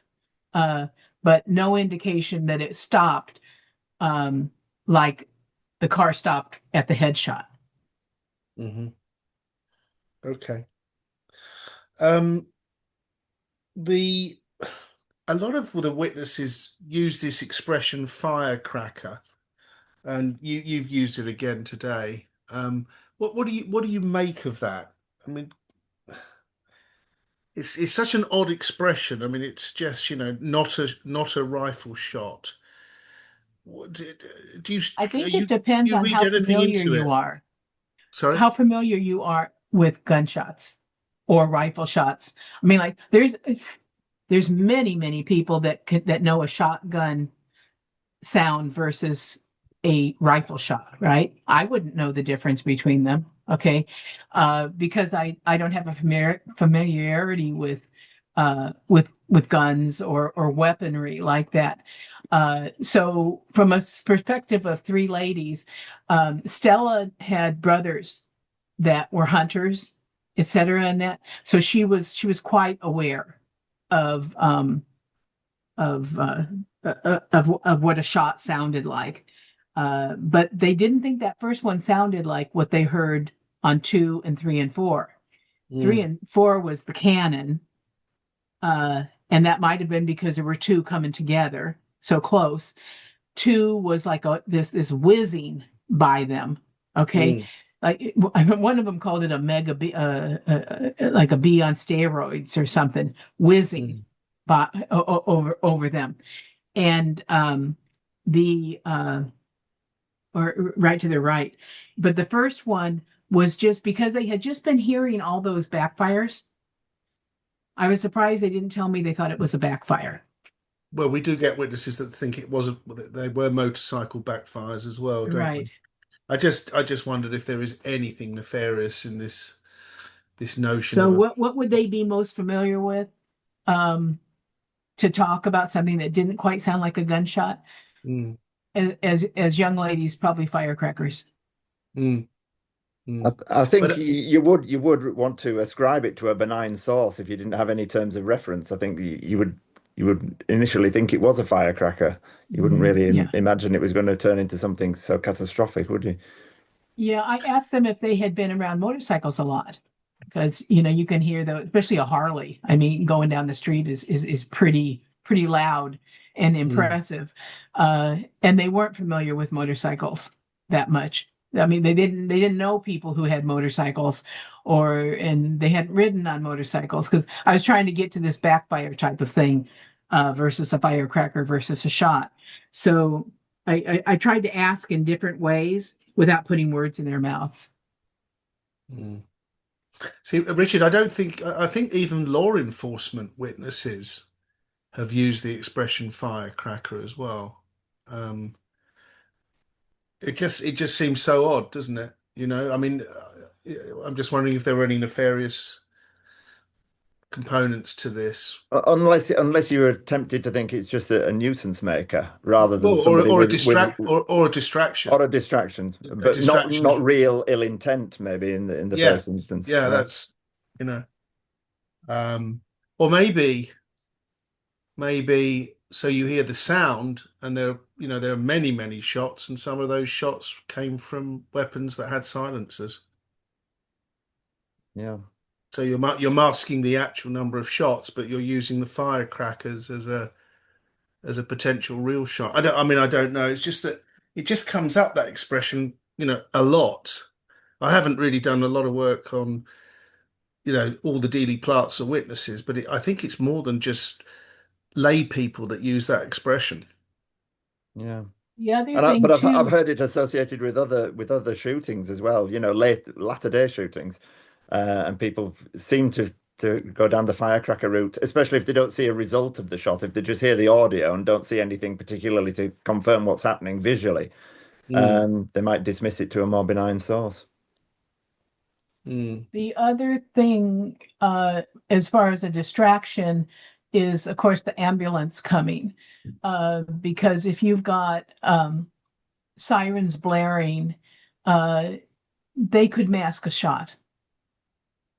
Okay, and if you think about that, the motorcade was 10 minutes late, and that happened within that window of those 10 minutes.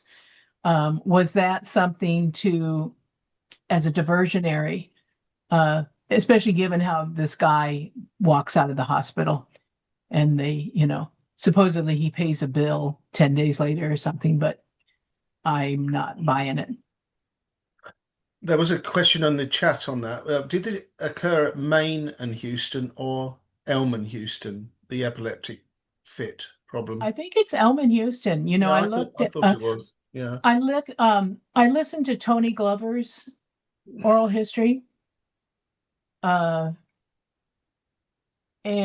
I got Elm in Houston from her too. Mm. Because the little girl in blue, she was, is that Tony Glover? Yeah. Yeah, it is. Yeah. Yeah. And she was climbing up and down off that little pedestal there, and she got down with the epileptic thing, and actually got down to the ground by him, and that was right there by the pedestal, near the pedestal. Can I just come in there just for a second? It was just that I also I'd spoken to Tony Glover when I was in Dallas last November, and I always, in my mind, I always thought that the epileptic seizure took place at the corner of Elm and Houston, but she said it was further down, and she said it was down at the corner of Houston and Main Street, and that surprised me because I'd never thought that's where it took place. But so that's kind of like different to what she has said previously then. And I contacted Martin Fitzgerald while the presentation was on, and he confirmed that because he's quite close with Dr. Glover, that it was at the corner of Main and Houston that the seizure took place. Okay. It's kind of like secondary to your presentation in a way, but it's just interesting that there's a kind of difference of opinion Well, on it's that. still it is pertinent though. I'm glad you bring it up because my lady said the ambulance went right by them. And if it had happened at Maine, well, I suppose it still could have gone down Houston and come down Elm. But you would think they would just go down Maine, but then they couldn't have gotten to Stemmons to get to Parkland because of the embankments between Maine and Elm. Yeah. So, okay. No, I take note. Nancy, can you Yes. tell me a little bit about the interviews themselves? Because I would like to know, like, were they complaining about how it was done, the interviews? Were there things put in their statements that they said later on, no, that's not true, I didn't say that, or anything of the sort? Yes, they did, Bart. Here's a common theme I heard. When agents or detectives talked to them, and this was both FBI and Secret Service, here's how they would ask the question. It was not just an open-ended, what did you hear? It was, you heard 3 shots, right? Okay, so let's lead our witness a little bit, okay? And then when the person comes back and says, well, no, actually, I think it was 4. No, you couldn't have heard 4 because there were only 3. And then they would go into this explanation, the agent or the questioner, and say, well, they were, it's even if 2 are real close together, it sounds like 2, but it's really 1, and blah, blah. So that was something that was said by all 3 of them. And Jeannie said, if I had been older, I would have stood up from the chair and slapped the man. And yeah, little 18-year-old, high school grad's going to stand up and do that to someone flashing a badge to her. But it was kind of interesting with it. So they were putting words in their mouth, or it's the same way like the way Liebler is one of the worst at this when he's doing depositions. So you say you saw them come over around the corner. Is that right? I mean, it's the classic lawyer way to ask a question, as opposed to, what did you see at that corner? Yeah, it's leading. Yeah, Yeah. extremely leading.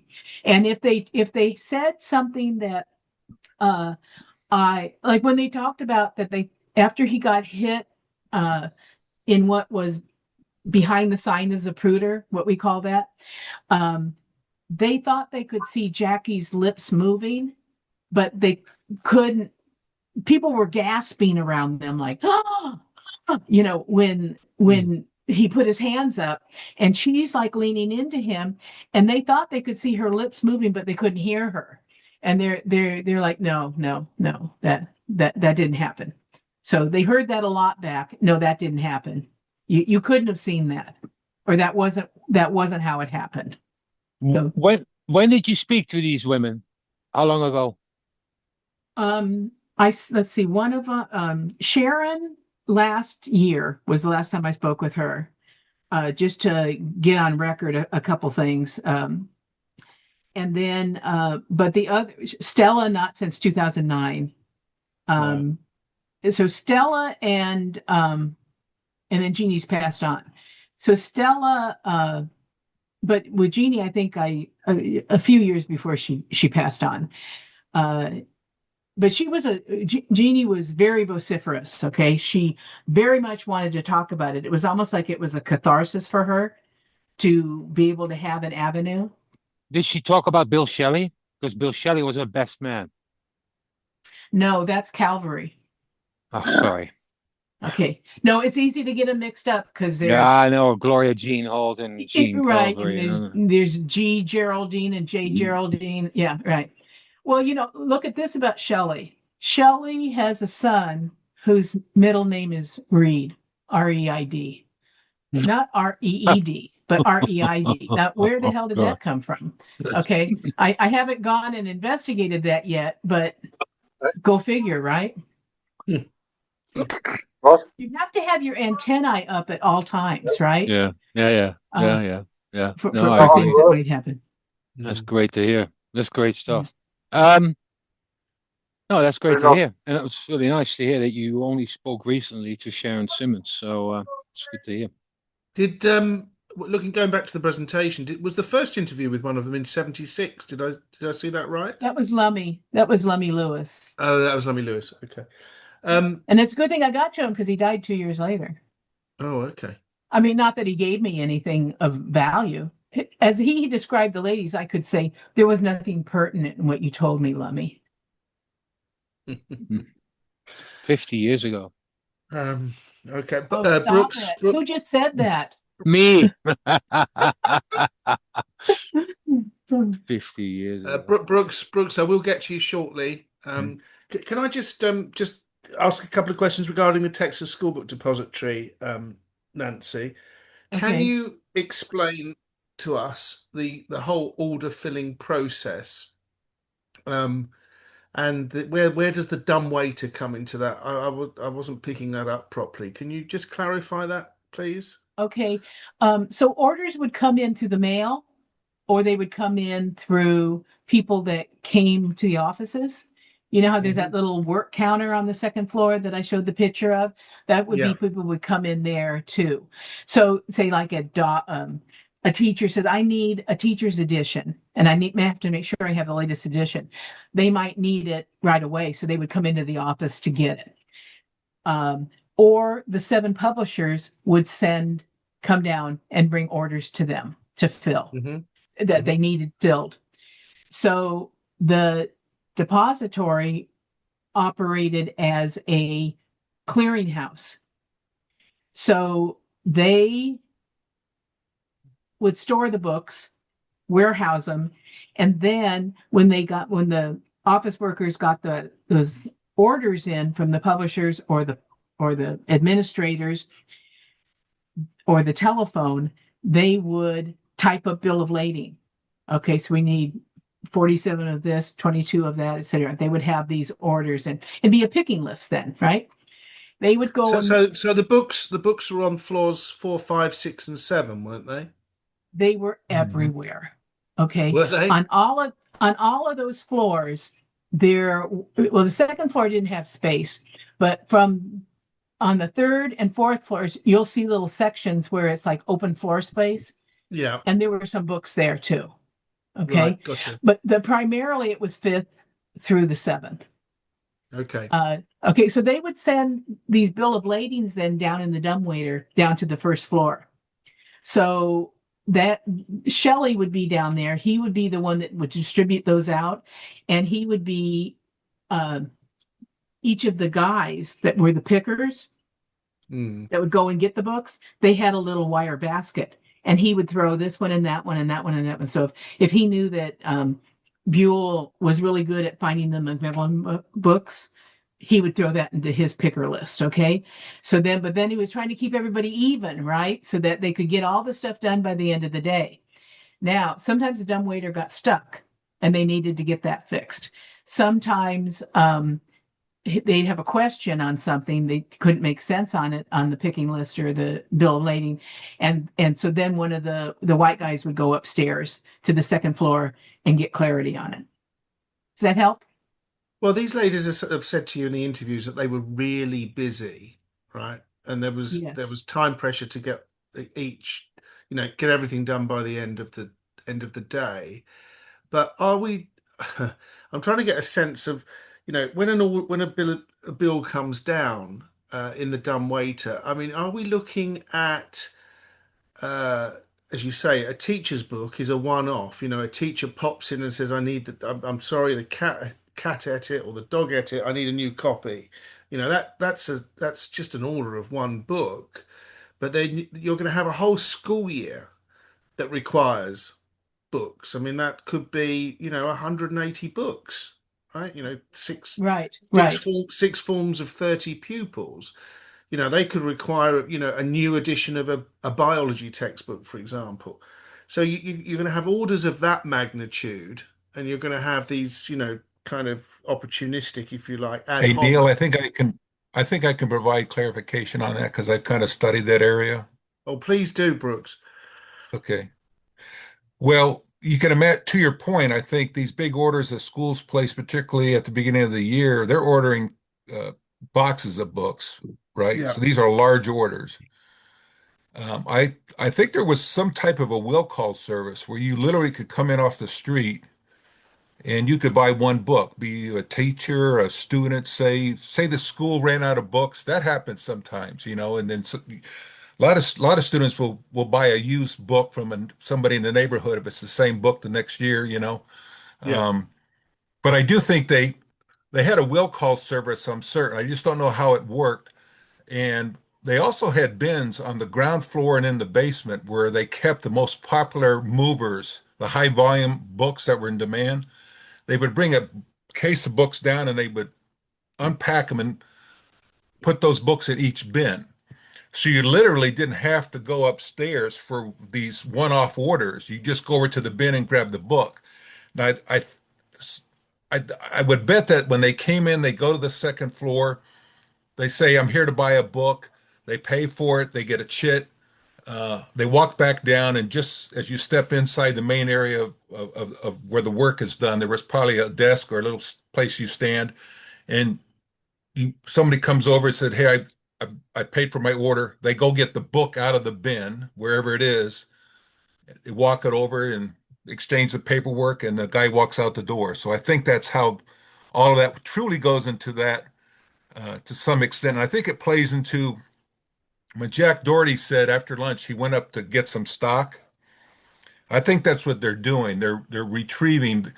He didn't say I filling an order. I went up to get stock. So he's periodically they would when the bins got low, they would walk around the first floor and see where the bin was low. They would go up and get another box of books, bring it down, put them in the bin. If you read Truly's testimony, I think you can kind of get a feel for how all that worked. But So where are these bins located? um, probably along the outer wall, or I mean, if you look at the unfortunately, we first, don't if have a you lot look of at, photographs of the ground floor there. But I mm, do know that there was some in the basement as well. mm. And they had not only did they have stairs going down to the basement, but they had a conveyor that went down to the basement. And of course, the elevators in the very back went down to the basement floor as well. So, Mm. Okay. Whilst you're on, do you want hey, to? to I ask your want to, question. I just, one last thing I raised my hand for, just for point of Yeah. clarification. If you read Aubrey Wright's book, page 38, At the Door of Memory, this is what he says about the epileptic. Of course, they're responding, a code 3, lights and sirens running. When we got to the location, we found a man lying on the sidewalk on the west side of Houston Street, directly across from the county jail and criminal courts building Sally Port entrance. The Sally Port entrance is where prisoner transfer vehicles would pull in and park to move prisoners in or out of the county courthouse, so on. So that's where um, the Oswald transfer would have taken place, right? They would have, when they were Yeah. bringing him down there, they would have brought him into that entrance. And if you kind of peruse, um, it's a lot closer to Elm than it is to Maine. It's just around the corner from Elm onto Houston, so Yeah. that's where it was. Okay. Well, that's good to know. Okay, so Nancy, going back to the dumb waiter. I mean, I've seen photographs of law enforcement searching the dumb waiter. I don't know if you've seen those photographs, have you? I think I've only seen one photograph. Yeah. I mean, do you think that this plays any role in this event at all? In terms of, I mean, could a person get into a dumb waiter? Or could, I mean, obviously weapons could be put in the dumb waiter, but do you have any view on that at all? Um, well, I suppose it's possible, but the dumb waiter was they didn't go back to work Friday afternoon. So nobody was filling orders after the Mm. assassination. So the dumb waiter would have been out of business until Monday morning And for any is it only bona fide servicing work. is it only servicing the second to the first or the second to the basement, or is it servicing seventh to the basement? No, no, second to first Only only. second to first. Okay. All right. So it's probably not really involved. Okay. Um the do you know do do you know if there is in the northwest, I mean Bart might know this as well. Do you know if in the northwest rear corner in that area whether there was a payphone or another phone on a wall that could There's be a phone in right outside Shelley's office. If you walk in and go through the double doors and yeah, past the counter at the front, and then there's a picture where people are being interviewed, and you see in the background near the pillar of the that's basically to the right of where the area was where they used to do all the packaging and yeah, shipping. So that's where there was a phone, and all the other phones were either in the office, were in the offices. Like Shelley had a phone, Truly had a phone, and upstairs they yeah. had phones. But up in the second floor specifically, Bart, Mm. um obviously inside that general office where all the females were, there would have been desk phones, but I'm just wondering, would there have been a payphone or a phone on a wall? I don't know of any payphones inside that building. Okay, so you know where the toilets are and the corridor and Yeah, the foyer between the yeah, lunchroom and the yeah. freight elevators and the Yeah. northwest stairwell. Is there any evidence that there was a phone up there? No, no. There's O- only a water fountain in that hallway, and that's it. o- Yeah, Okay, I agree. I agree. okay. You mentioned about I mean, this is quite a key point about the ladies not being able to get back into the Texas School Book Depository. Do you? I mean, this is this has always been a tricky subject, but do you have anything that you can really hang your hat on in terms of when it was locked down? When was there no longer access in or out? Well, About they were 15 back minutes at after, the actually. depository by about 14 minutes before 1 o'clock. Yeah, So Okay. you And agree with that, Bart? You think yeah. about 15 because Ainsworth says he couldn't get back. I mean, we know Alia got in and uh, No, no. Allman got in and Ainsworth is somebody not a else. good source anyway. It took about What 15 minutes for them to shut the shop, the TSBD. and how did you get to that number? They arrive about 8 or 10 minutes after the shooting. to lock the building down, and that takes a few more minutes. So you know what? Before they seal it. But then again, there's contradictory evidence of Forrest Torres, who just basically walks in through the back after returning from Parkland, you know? Mm. So there's, you know, I think it was probably a different time for the front versus the back. yeah, definitely. Mm. Definitely. Yeah. But the front, they had, you know, within what, 12, 15 minutes, they had people standing at that front door.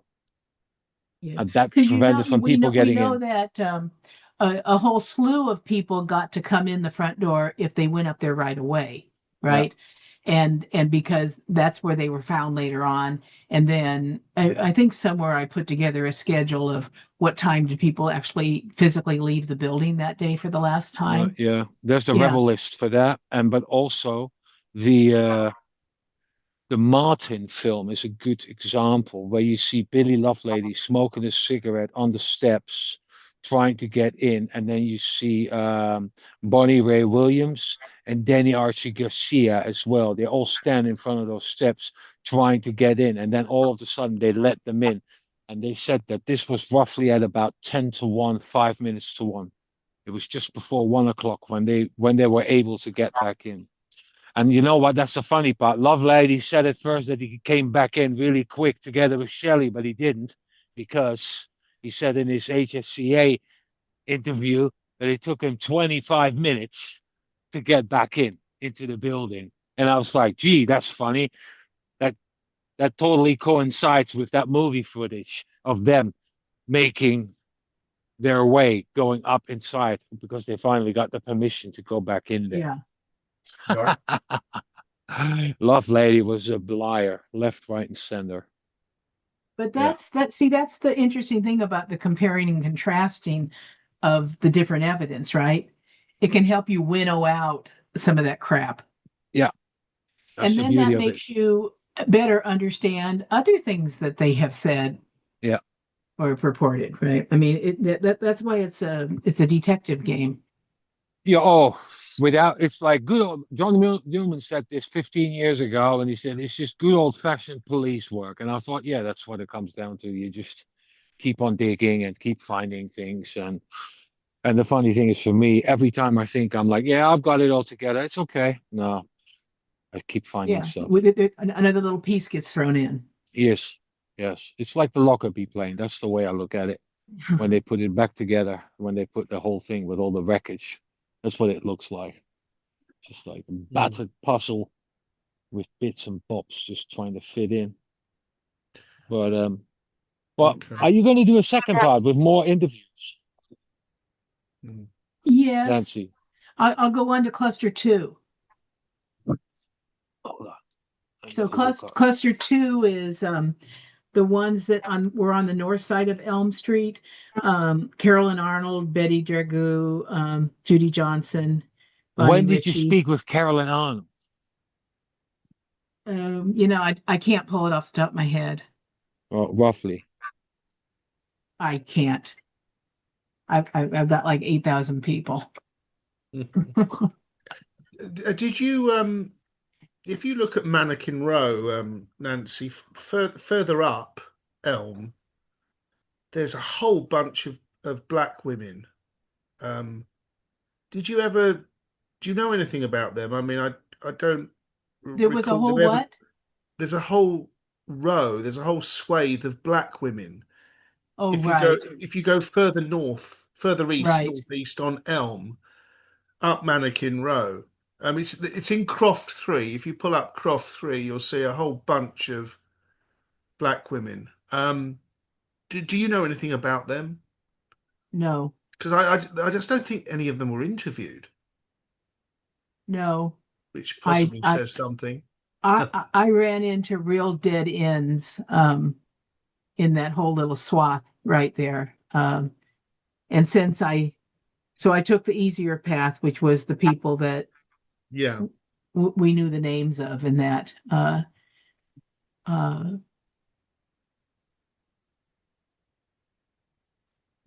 yeah. I mean, yeah. Okay. Pete, did you have a question? You raised your arm. I've got a couple. Nancy, that's a brilliant presentation. First question, I've got two. First question, were all the interviews, did you learn who the interviewer was in every case? You mean from like the FBI or the Secret Service? Yeah, yeah. In some cases, they could describe a physical person to me, so I could narrow it down between the three that were listed on a report. Okay. So on like the March of 64 FBI interviews, they interview they list the two specific agents who were physically there conducting the interview. But in the Secret Service and FBI report of November 24th and December 2nd, they have three agents that are listed, and it could have been one of them. Now, I was able to narrow down one as Elmer Moore on the Secret Service, and you know how I did it? They remembered him because he had bad breath. Okay. And so I had to start noodling around to try to find um, uh, any evidence of this that other people had, and by golly, I did. And so I was able to specifically identify. I think it was Carter, Blake, and Moore were the three people or something, and I was able to figure out that that was Elmer Moore. So, if that helps a little bit. Okay. Second question. You may be covering this, I don't know, when you do your other presentations with other school book people.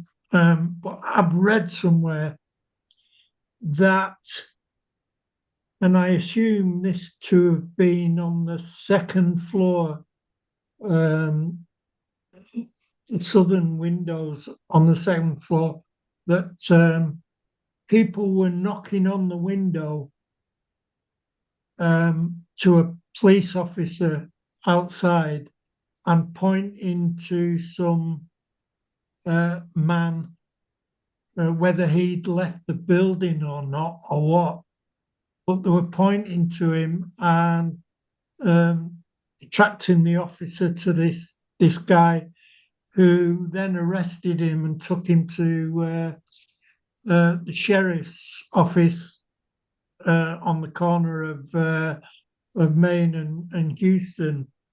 And of course, nobody knows who this guy was, like many other people that were taken there. Have you ever come across that? You know, the only thing that close about that is, the fella that Danny Arce helped into the bill or directed to the building, the elderly man that got out of the car that had other people in it, and then he came in because he needed the restroom. That was 45 minutes prior.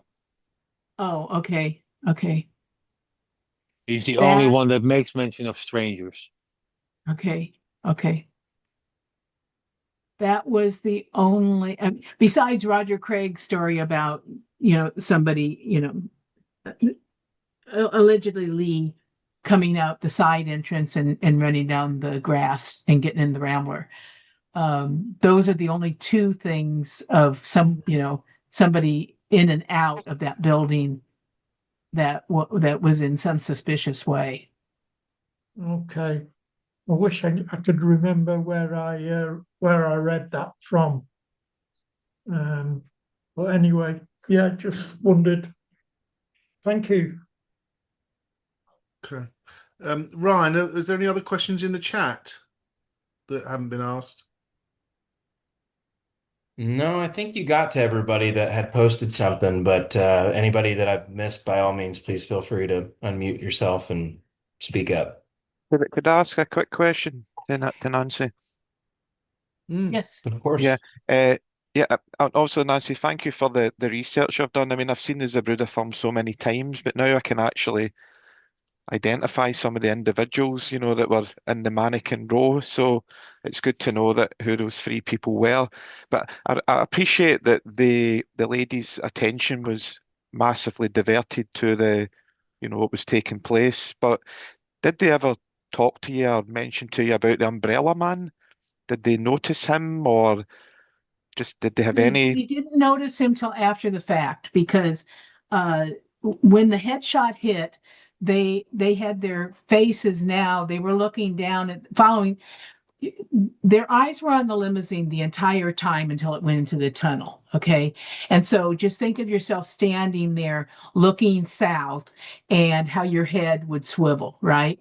And so by the time they were at an angle of like about 2 o'clock, 2 or 2:15 when the headshot hit. So they were looking that way. So Tum would have been in their peripheral vision there, okay? Because the sign wasn't impeding them in any way. It was back behind them on the grass, okay? And so they saw a man with an umbrella.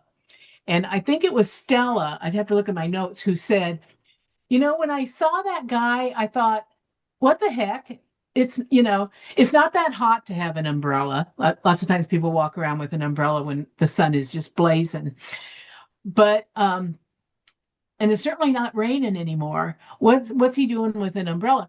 Plus, she said she saw him putting it up and down, pumping it up and down, the pump up and down, right, with his hand.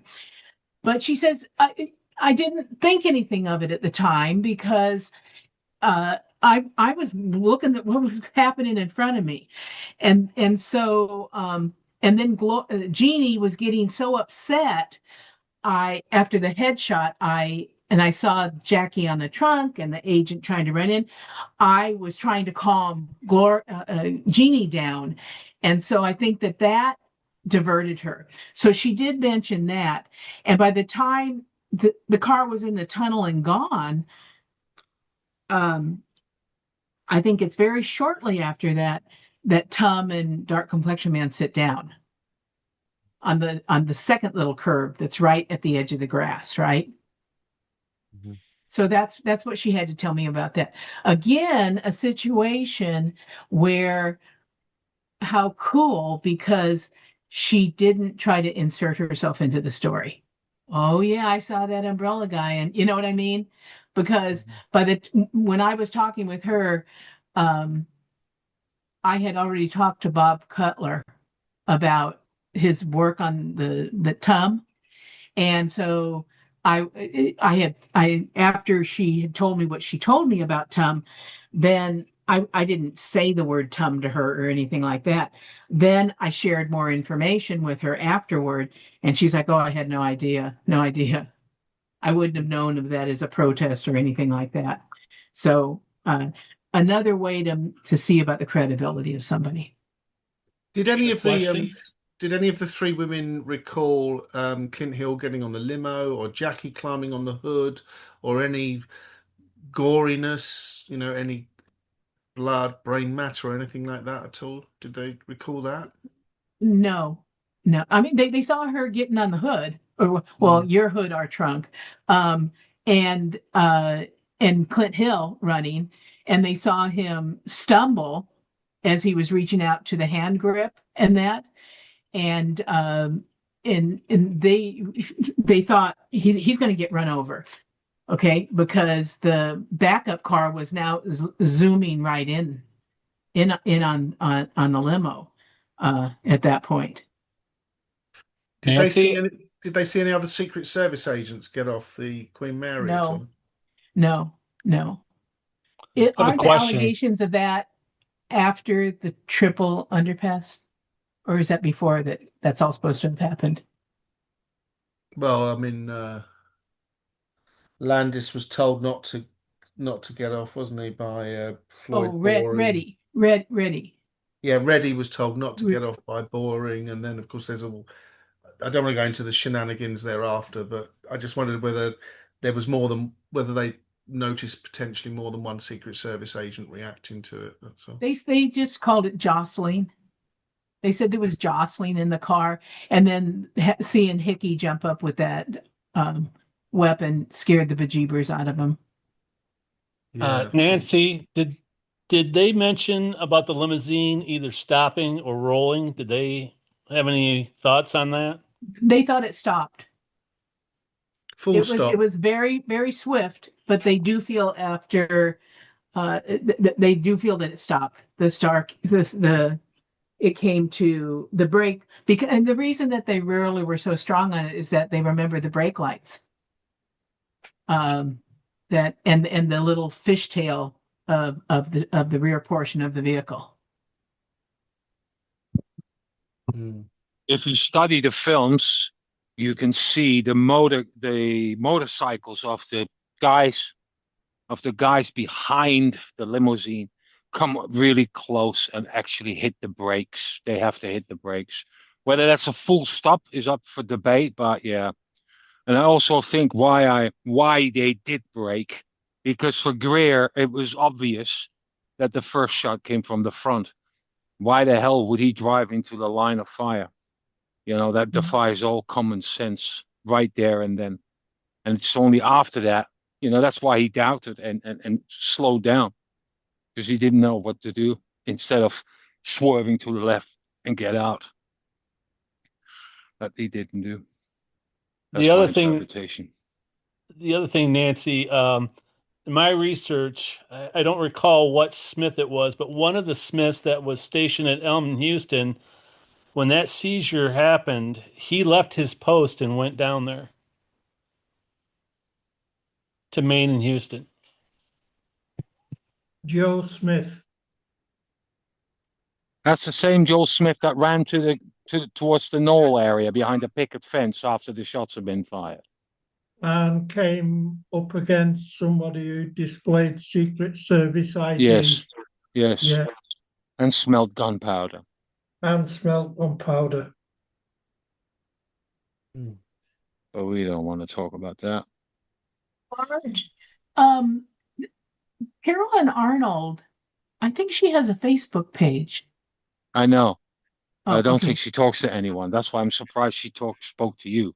Because the thing is, she said something that's really contradictory to what is actually happening, because she basically disowned her November 26th FBI statement, said that didn't happen.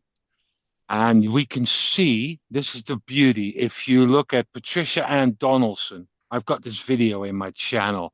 She's been interviewed by Max Holland. Patricia Ann Donaldson, who stood next to Carolyn Arnold, or maybe one extra person in between.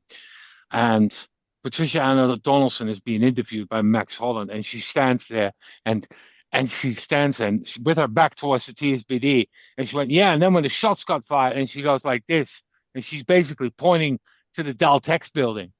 Yeah, she's not pointing backwards to the TSBD, no, because she's standing there like right at the edge of the street. But she's like going like, no, at the Daltex, and just basically said like, and when the shots came from there, from that same group where Carolyn Arnold is photographed in the Wiegman film, you can see Carolyn Arnold is also looking towards the Daltex building. She doesn't look at the cars coming round the corner, basically on Elm, and they're right at the where that turn is. They're right there. This is this whole group of office ladies that Giovanna Zambanini identified, and Arnold is one of them, and you can see that she's looking just towards Daltex. And this is when the first or the second shot is happening, because we know that Wiegman came out before the third shot. He was already out of the car before the third shot, because he said he felt the force of the shot on his face when it was fired, the headshot, while he was running down Elm Street, which also points to a frontal shot. And you think Marion Baker ran towards the Daltex building or the fire escape on the east side? I think with the technology that I've used, it shows that Baker didn't go to the steps. It shows that he's running adjacent to the building, and that and you know what you have to remember if there is a shooter in either the Doltex or the TSBD, what would be the most logical escape route to get out as quickly as possible would be the fire escapes. And both buildings had fire escapes, these metal stair, the Mm. old school ones, right facing each other there. I mean, you Yeah, could see yeah, the half. Dementasana shot where the police are standing outside. And then you've got, of course, the Olgin 6 photo where there are also all people sitting on there. So it was logical for Baker just to go there to see, like, well, I heard a shot coming from that direction, but I don't know from where exactly. And he Mm. went out. There are other indirect things that say that Baker wasn't going in as quick. First of all, the denial of seeing him go in. You know, Roy Mm. Edward Lewis didn't see him go in. Buell Frazier didn't see him go in. Joe Molina saw Truly go in by himself. Mm. When you look at the statements inside the vestibule, when they say there was no one there, which is really odd, it's really suspicious because in the Darnell film, we can see people already going up the stairs, going in there. So that's a really strange remark. And you know, everything that like points to Oswald being there on those steps or in that landing inside, it's been basically trying to sweep that underneath the carpet after first initial reports of Oswald's sighting on that floor by Truly, by August Campbell, you know. I thought the Vicky Adams 66 interview with Mort Saul Yeah. and Mark Lane was really interesting. I mean, she made a point that she said that there were people that said that Truly and Baker didn't come into the building for 3 or 4 minutes. So not, not the 90 seconds. No. See, and which means that if Oswald had left after 90 seconds and guzzled his coke down and so forth, they would have never seen him in the first place. You know? Mm. And that's why Shelley and Lovelady lied as well when they said we stood there for 3, 4 minutes on the steps where we can see in the footage that they left almost immediately, right away after the third shot. And you could see that also when you study Lovelady in all the pictures and how he's positioned, first at the very left side of the stairs and slowly goes to the center where the what you call it, the handrail is, Mm. and basically starts looking out more. He wants to see. He's a very curious man. So the second he heard those shots, he was like, I want to know what's going on. Let's go. Boom. And they just went down there. And there were 3 people who left those stairs. Carl Edward Jones is another one. And, you know, that whole thing with Baker, I thought I'd do photogrammetry and had a look into it about the positioning. And the funny thing is that I couldn't derive it from the film, but when I gave it 6 stills, it just went, oh yeah, here you go. And I wrote about it and I thought, right, this is a good way of explaining because there's always been a few people that already said Baker didn't run to the stairs. You know, there's no one, the whole right side is blocked up, and on the left there's already people going up there and nobody's pushing anyone aside, and etc. etc. And you know, Truly lied through his rotten teeth. So, you Mm. know, but it is what it is. It's Well, the way something it for went. you and I to discuss when I see you on April the 11th, hopefully. Oh yeah. With a few Because jars. there's a lot of stuff to unpack around all of that with the Lovelady, Shelley, Adams stuff. It's there are different scenarios that can pan out, as we know. Um, Brooks, do you have a question again? Just a point of clarification on Danny Arson, the old man. Um, Bart is correct in one aspect in that he says that the encounter with the old man happened about 45 minutes before the shooting. That's according to the FBI in March of 64. However, when we're talking about obfuscation on the part of the illustrious FBI, he told in his affidavit on November 22nd, he said it happened after lunch when he sees this old man in the building. And then in April, with his Warren Commission testimony, when he's pinned down on that, he says the encounter with the old man happened about 10 to 15 minutes before the president was shot. Um, No, that's so interesting. take of it what you will, but No, I that's wouldn't good to trust the say. FBI from here to the corner on any of the stuff they put into print. Yeah, okay, fair enough. Fair enough. I'll have to investigate this. Oh, cool. Okay. Okay. Are there any other questions from the floor? I just want to get back to Caroline Arnold, if you don't mind, Nancy. So it's basically the fact that she mentioned that she thought she saw a glimpse of Oswald on the first floor. And then she basically disowned that. And during the HSCA, the whole thing started to come up again as well. And I know for a fact that she spoke to Earl Goltz, and she also did an interview for the National Enquirer, but I saw like a really tiny snippet. It's such bad resolution that somebody said, well, that's her in the National Enquirer. And I was like, I can barely make anything out. And she did another third interview, if I'm not mistaken. And that was it. And she was really working hard on disowning that bit of thinking she saw him. Whereas I thought, well, why would the FBI lie about something like that? And why she also, if it was such a bad thing that she could have been asked to speak to the Warren Commission, and she didn't do that either. So the whole thing was felt a bit weird. And then also the reasoning, what she said, because she said she was going back in for a glass of water. And when you then start thinking about the glass of water, if you study the photos of the second floor lunchroom, there's no running water in there.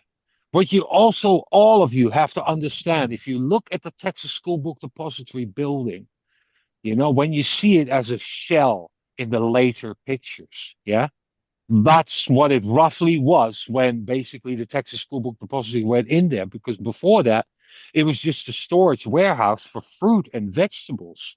Yeah, there was nothing fancy about it. And if you look carefully at the evidence photos of, say, the shipping area, you look on the ground, it's an absolute mess. There's all kinds of stuff lying around, and you look at the domino room and all these places. I mean, the second floor, I mean, you say, like Nancy, you say the second floor lunchroom was a dump, but that was basically a room that was, as far as I know, was just for management and clerks and for people upstairs from the publishing companies. The workers had the domino room downstairs, and they couldn't sit in the second floor lunchroom. They could get a drink. They also had to ask for permission to go upstairs to check out the girls. They weren't allowed to just walk upstairs and just do things. If they were getting a drink, fair enough. But just to hang about and loiter and chat and this, that, and the other, they'd have to be really careful about that. That was an unwritten rule that I was told about years ago, about 10 years ago. What did Fraser say to you, Nancy, regarding the frequency of his visits to that room? He said that he had to go to that second floor to the offices often, and it was in the guise of, or supposedly in the service of, checking on a packing slip or a bill of lading. But he also went up to get change. Okay. And he said when there were some pretty young girls up there, and when I would go up there, I would I'd take longer than I needed to do it. Okay. And remember too, Bart, there's a water cooler in that hallway going to the restrooms in the second Yeah, that's floor. the only water source besides the toilets. Right. The thing is also, like I said about the building, it's just big pillars and wooden floors. And if you look at the second floor, yeah, that's just plasterboard. Offices basically put together with just plasterboarding. Yeah, the only thing that looks really nice is, think about it. You walk in up the steps, and straight through is where the shipping area is and where the foreman is and his supervisor. And if you go, instead of going straight through, you go right up the spiral staircase, and you are nice in the front of the second floor. Then when you go through the glass doors, which where the office personnel is sitting and is at work, yeah, everything is paneled, nice glass windows, this, that, and the other internally. And behind that is that conference room that Nancy showed in the bottom right of her picture, and you see all the publishing companies, their work, their portfolios of what they published later is on the shelves on that wall. That's the conference room where they would basically be sitting down and have their meetings. Yeah. as such. You know, that's Well, how that works. Buell told me, Nancy, would you mind just a second. Buell told me that it was either Frankie or Fred Kaiser. They were twins, right? And one of them left just a few days, or if not the day before, um, the assassination, or so. Anyway, he used to get in the dumbwaiter and go up to the second floor to sneak up there when they knew that Geraldine Reed was away, and then he would visit with the girls up there. Okay, so I mean, I understand the unwritten rules and all of that, but when there's guys and girls, okay, Yeah, there's a yeah. way. Okay, That's good though. That's really good. okay. Nancy, would you mind grabbing the screen again and just pulling up the two slides with the second floor diagram and also the slide with the lunchroom, the photographs of the lunchroom, please?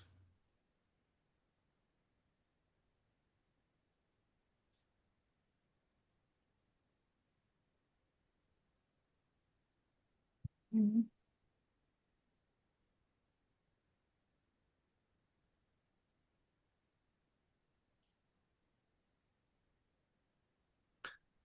Here's the diagram. Right, and can you just yeah, and so with regard to the photos first, Bart, can you just explain to us about the lack of running water in that lunchroom? Go to the next page. Next slide. And do you want to just put it on a bigger view, Nancy, please, if that's Right possible? now, aim at the See, bottom right picture. right here. Can you see my arrow? Yeah, Yes. yeah. Yeah, right Aim here. at that, and aim at the bottom right picture next to the Coke machine. It's the same area. Yeah, that. Yes. So there's no running water there at all. The only water source to fill the kettle up is in the hallway. Yeah, and the hallway is, if you look at the top left picture, you go to the left. You see that window pane that you see? That's supposedly the window where Baker saw Oswald going through. That's what he said, which you can only see if you stand at a certain angle, basically get a good look through it. And Baker wasn't at that angle. But anyway, that aside. But if you go through that lunch door, not that door with the window pane, but go left before that, you are actually going to the corridor, going to the front of the building. And on the left, so actually adjacent to this lunchroom, is the office area where everybody was. You see, On the other this side of room, this wall. yeah, exactly. This room was just for the office people and management. Laborers were not welcome to sit down there. No way. They had permission. They needed permission. Can you There was bring a up class divide, can you show the definitely. diagram slide, Nancy, the one before? That'll help demonstrate that. Can I, you put it on I the put, full view, and please? if you check out chat, ladies and gentlemen, in chat you can see that I posted a link for the second floor lunchroom. What the hell is it? Way up, Mm. yeah, here.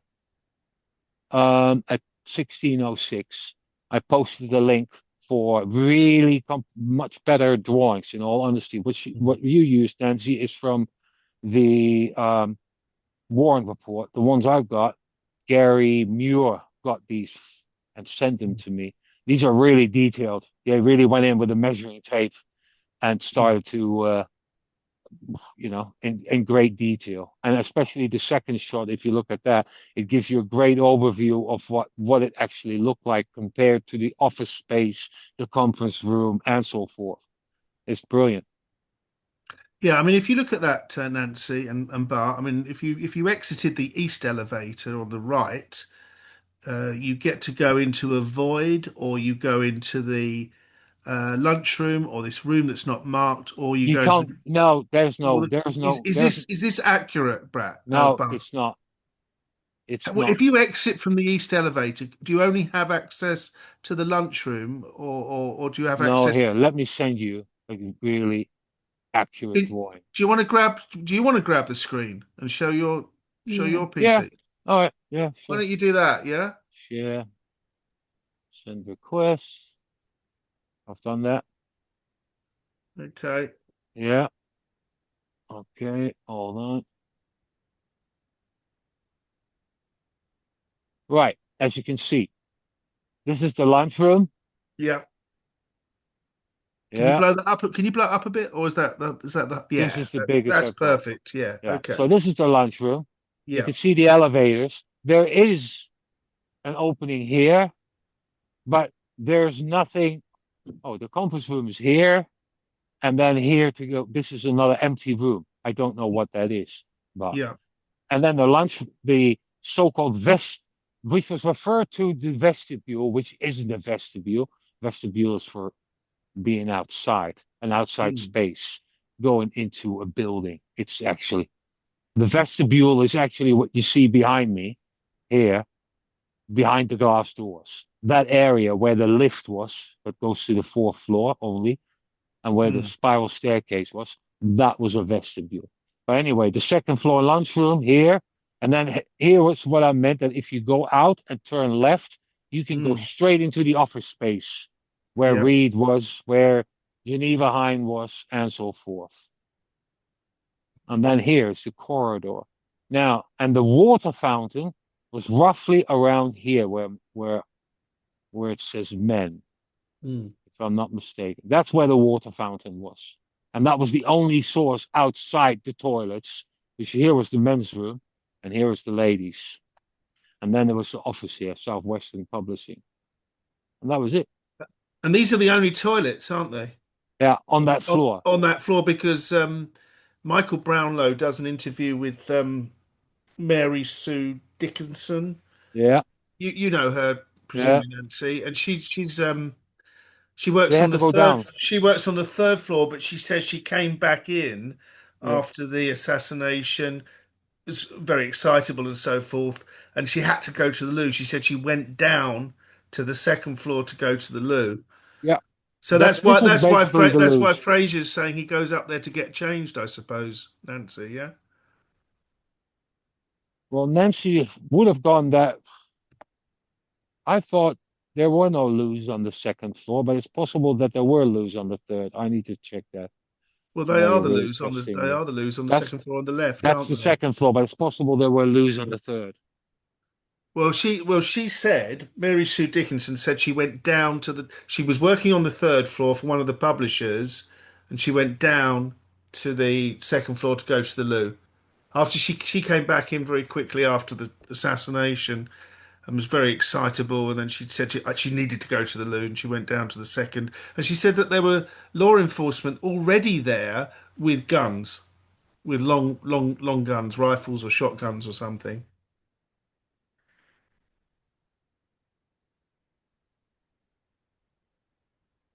Yeah, I don't Oh, think there were I any don't know of restrooms any above the other second floor. restrooms. Yeah, not above the second floor. Right. Yeah. Mm. So Nancy, that's where you said Fraser used to go up there to get changed. Yeah. He went to the basement. yeah, that's what I thought. The Okay. basement. I thought you said the same because there was a toilet, wasn't there, adjacent to the domino room on the first floor, wasn't there? Yes. Yeah, I imagine that was in the right state. Can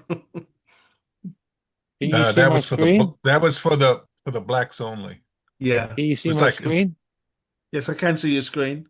Okay, this is the third floor. Can you make that bigger?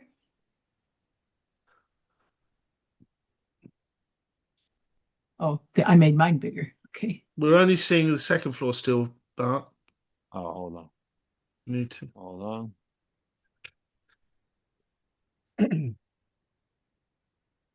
Boom. There's no loos here. Yeah. Just freight elevators and the hall. And this is all the offices of McCraw Hill. All of this. Yeah. And here, 301 and 305. And that's it. Yeah. But go Nancy's back up to the top. Go back to the top left. It said lav there. Is that Yeah, lavatory? is Could that be a lavatory? lavatory. Yeah, It's awful small. That's a yeah, closet almost, but yeah, could but be. could be. Yeah, yeah. Because I remember saying one of them that was on the third floor that went to the loo and that was disguising basically her actions a bit. because I don't believe anything what these people said on the third floor, except what's his name who got caught in the Tom Dillard photo of the fifth floor boy. Yeah, Wilson, Wilson, Stephen Stephen Wilson. Wilson. Yeah, Yeah. yeah, Stephen Wilson. But what the ladies, I just couldn't believe because none of these women heard anything or saw anything. And I'm going, yeah, you know why? Because your officers were on the third floor looking out onto the whole knoll area, everything behind the picket fence, everything they could have seen.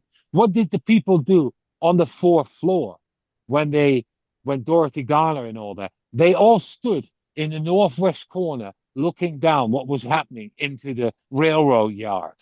And that was confirmed by the fifth floor gang when they went downstairs and stood there talking to the women, which also gradually evaporated out of the testimony. In the beginning, it's like, yeah, we stood there for a few minutes and talked to them till like, we barely stopped. I kid you I not. think you mentioned that in your presentation you did for Yeah, us a few years ago. So you've got all these guys on the third looking yeah, west. You've yeah, got Dorothy Garner by the stairwell on the fourth, yeah, and then the three black guys yeah. on the fifth Going over down there. and they're Yeah. talking there and like nothing. No, no, nothing happening. There's no Huh. action, nothing. So Yeah. anyway. Interesting. Hey Bart, where'd you get these scale drawings with all these measurements and everything? Gary Muir gave them to me. He got them from the archives. If you want copies, I'll send them. They're on my website actually. So if you go to Prayer Mat, you can find them all there. Yeah, the problem on Okay. the website is they just don't reproduce. Here are the Oh, JPEGs. These are the same pictures that I'm showing now. oh, okay. I mean, I've tried to print them out for exactly this reason because they are so excellent. See, look at that. Yeah, Look they at him have much showing more off. detail. Yeah. Brooks, look at him showing off, okay? I have them and you don't. I can make them bigger. I can make them Yeah, smaller. yeah. No, You but know what's they're what's good interesting is people. I'm looking at the actual layout that the Warren Commission had done of the Texas School Book Depository, and that same lavatory is also on the fourth floor, but not on the fifth and above. So I'm gonna have a look. 1 second. those are for the warehouse guys, probably uh, when they're up working and everything, so they don't have to travel all the way down. They can just take a quick jaunt over there and use that Yeah, small because little then closet. that makes sense, Brooks, because it's right up near the stairs and the elevators. Yeah, absolutely. Yeah. I never noticed it before, but Mm. So this is the Warren Commission version with everybody plastering their ideas on. And then there's a blank one. yeah, it's right there. Yeah. This is from Thingy. Where's mine? This is mine. This is from Mm. Gary Muir. And what was the primary source of this? This is FBI, Oh, done FBI. roughly Okay. Yeah. about a week after they came in with a measuring tape. And they did everything. They went also in the plaza, all the steps of the building and going towards roughly towards the garage, that Mm. whole area. They measured everything. Mm. Okay. All right, guys. See, Well, there's another lav here, top left. mm, great stuff. Well, Nancy, we've hit the 3 hour mark. Yeah, Yeah, that'll but do. that's not my fault. I want to get full credit for finishing on two. Yeah. Well, you are presenting to some very curious people, of course. Thank you very Look, much, Nancy. Great presentation. that's Really brilliant good. Thank you, stuff. everybody. I mean, Yeah. most people are still on the call, so that's good news. Look, that's great. So what we've done, what, 3 out of 70, something like that? No, I looked it up on the break and, no, it is not 70. Um, there are 51 women. Really? Yeah. So we've still only done 6%. Okay, numbers person. So, that's 16 Yeah. presentations. That's at least once a month. Stop it. We're going to be Well, see, exhausted. there's a whole bunch of what I presented I won't have to represent Yeah, no, that's because right. All the I can background. do shorthand now. Okay. Yeah. And so it can go faster. Are you coming this year? No, unfortunately, I cannot. Someone has to stay here in this country and keep the ship going. Tell me about it. Yeah. Hey, it's a tough job, but someone's got to do it, you know? Well, Joe's probably doing that. I don't know where Joe gets the time. Okay. I honestly don't know. Mm. All right. Well, look, let's wrap it all up. Absolutely fantastic, Nancy, as usual. Really appreciate you putting the time and effort into that. And yeah, look forward to seeing you again later on in the year. Okay. Excellent. Thank you, Nancy. Thank you, All Thank right. Nancy. you. Thank you, everybody. Take for care, being everybody. patient and Thank listening. you. Bye. Bye now. All the best. Have a good one. Take care, everybody. Thank you.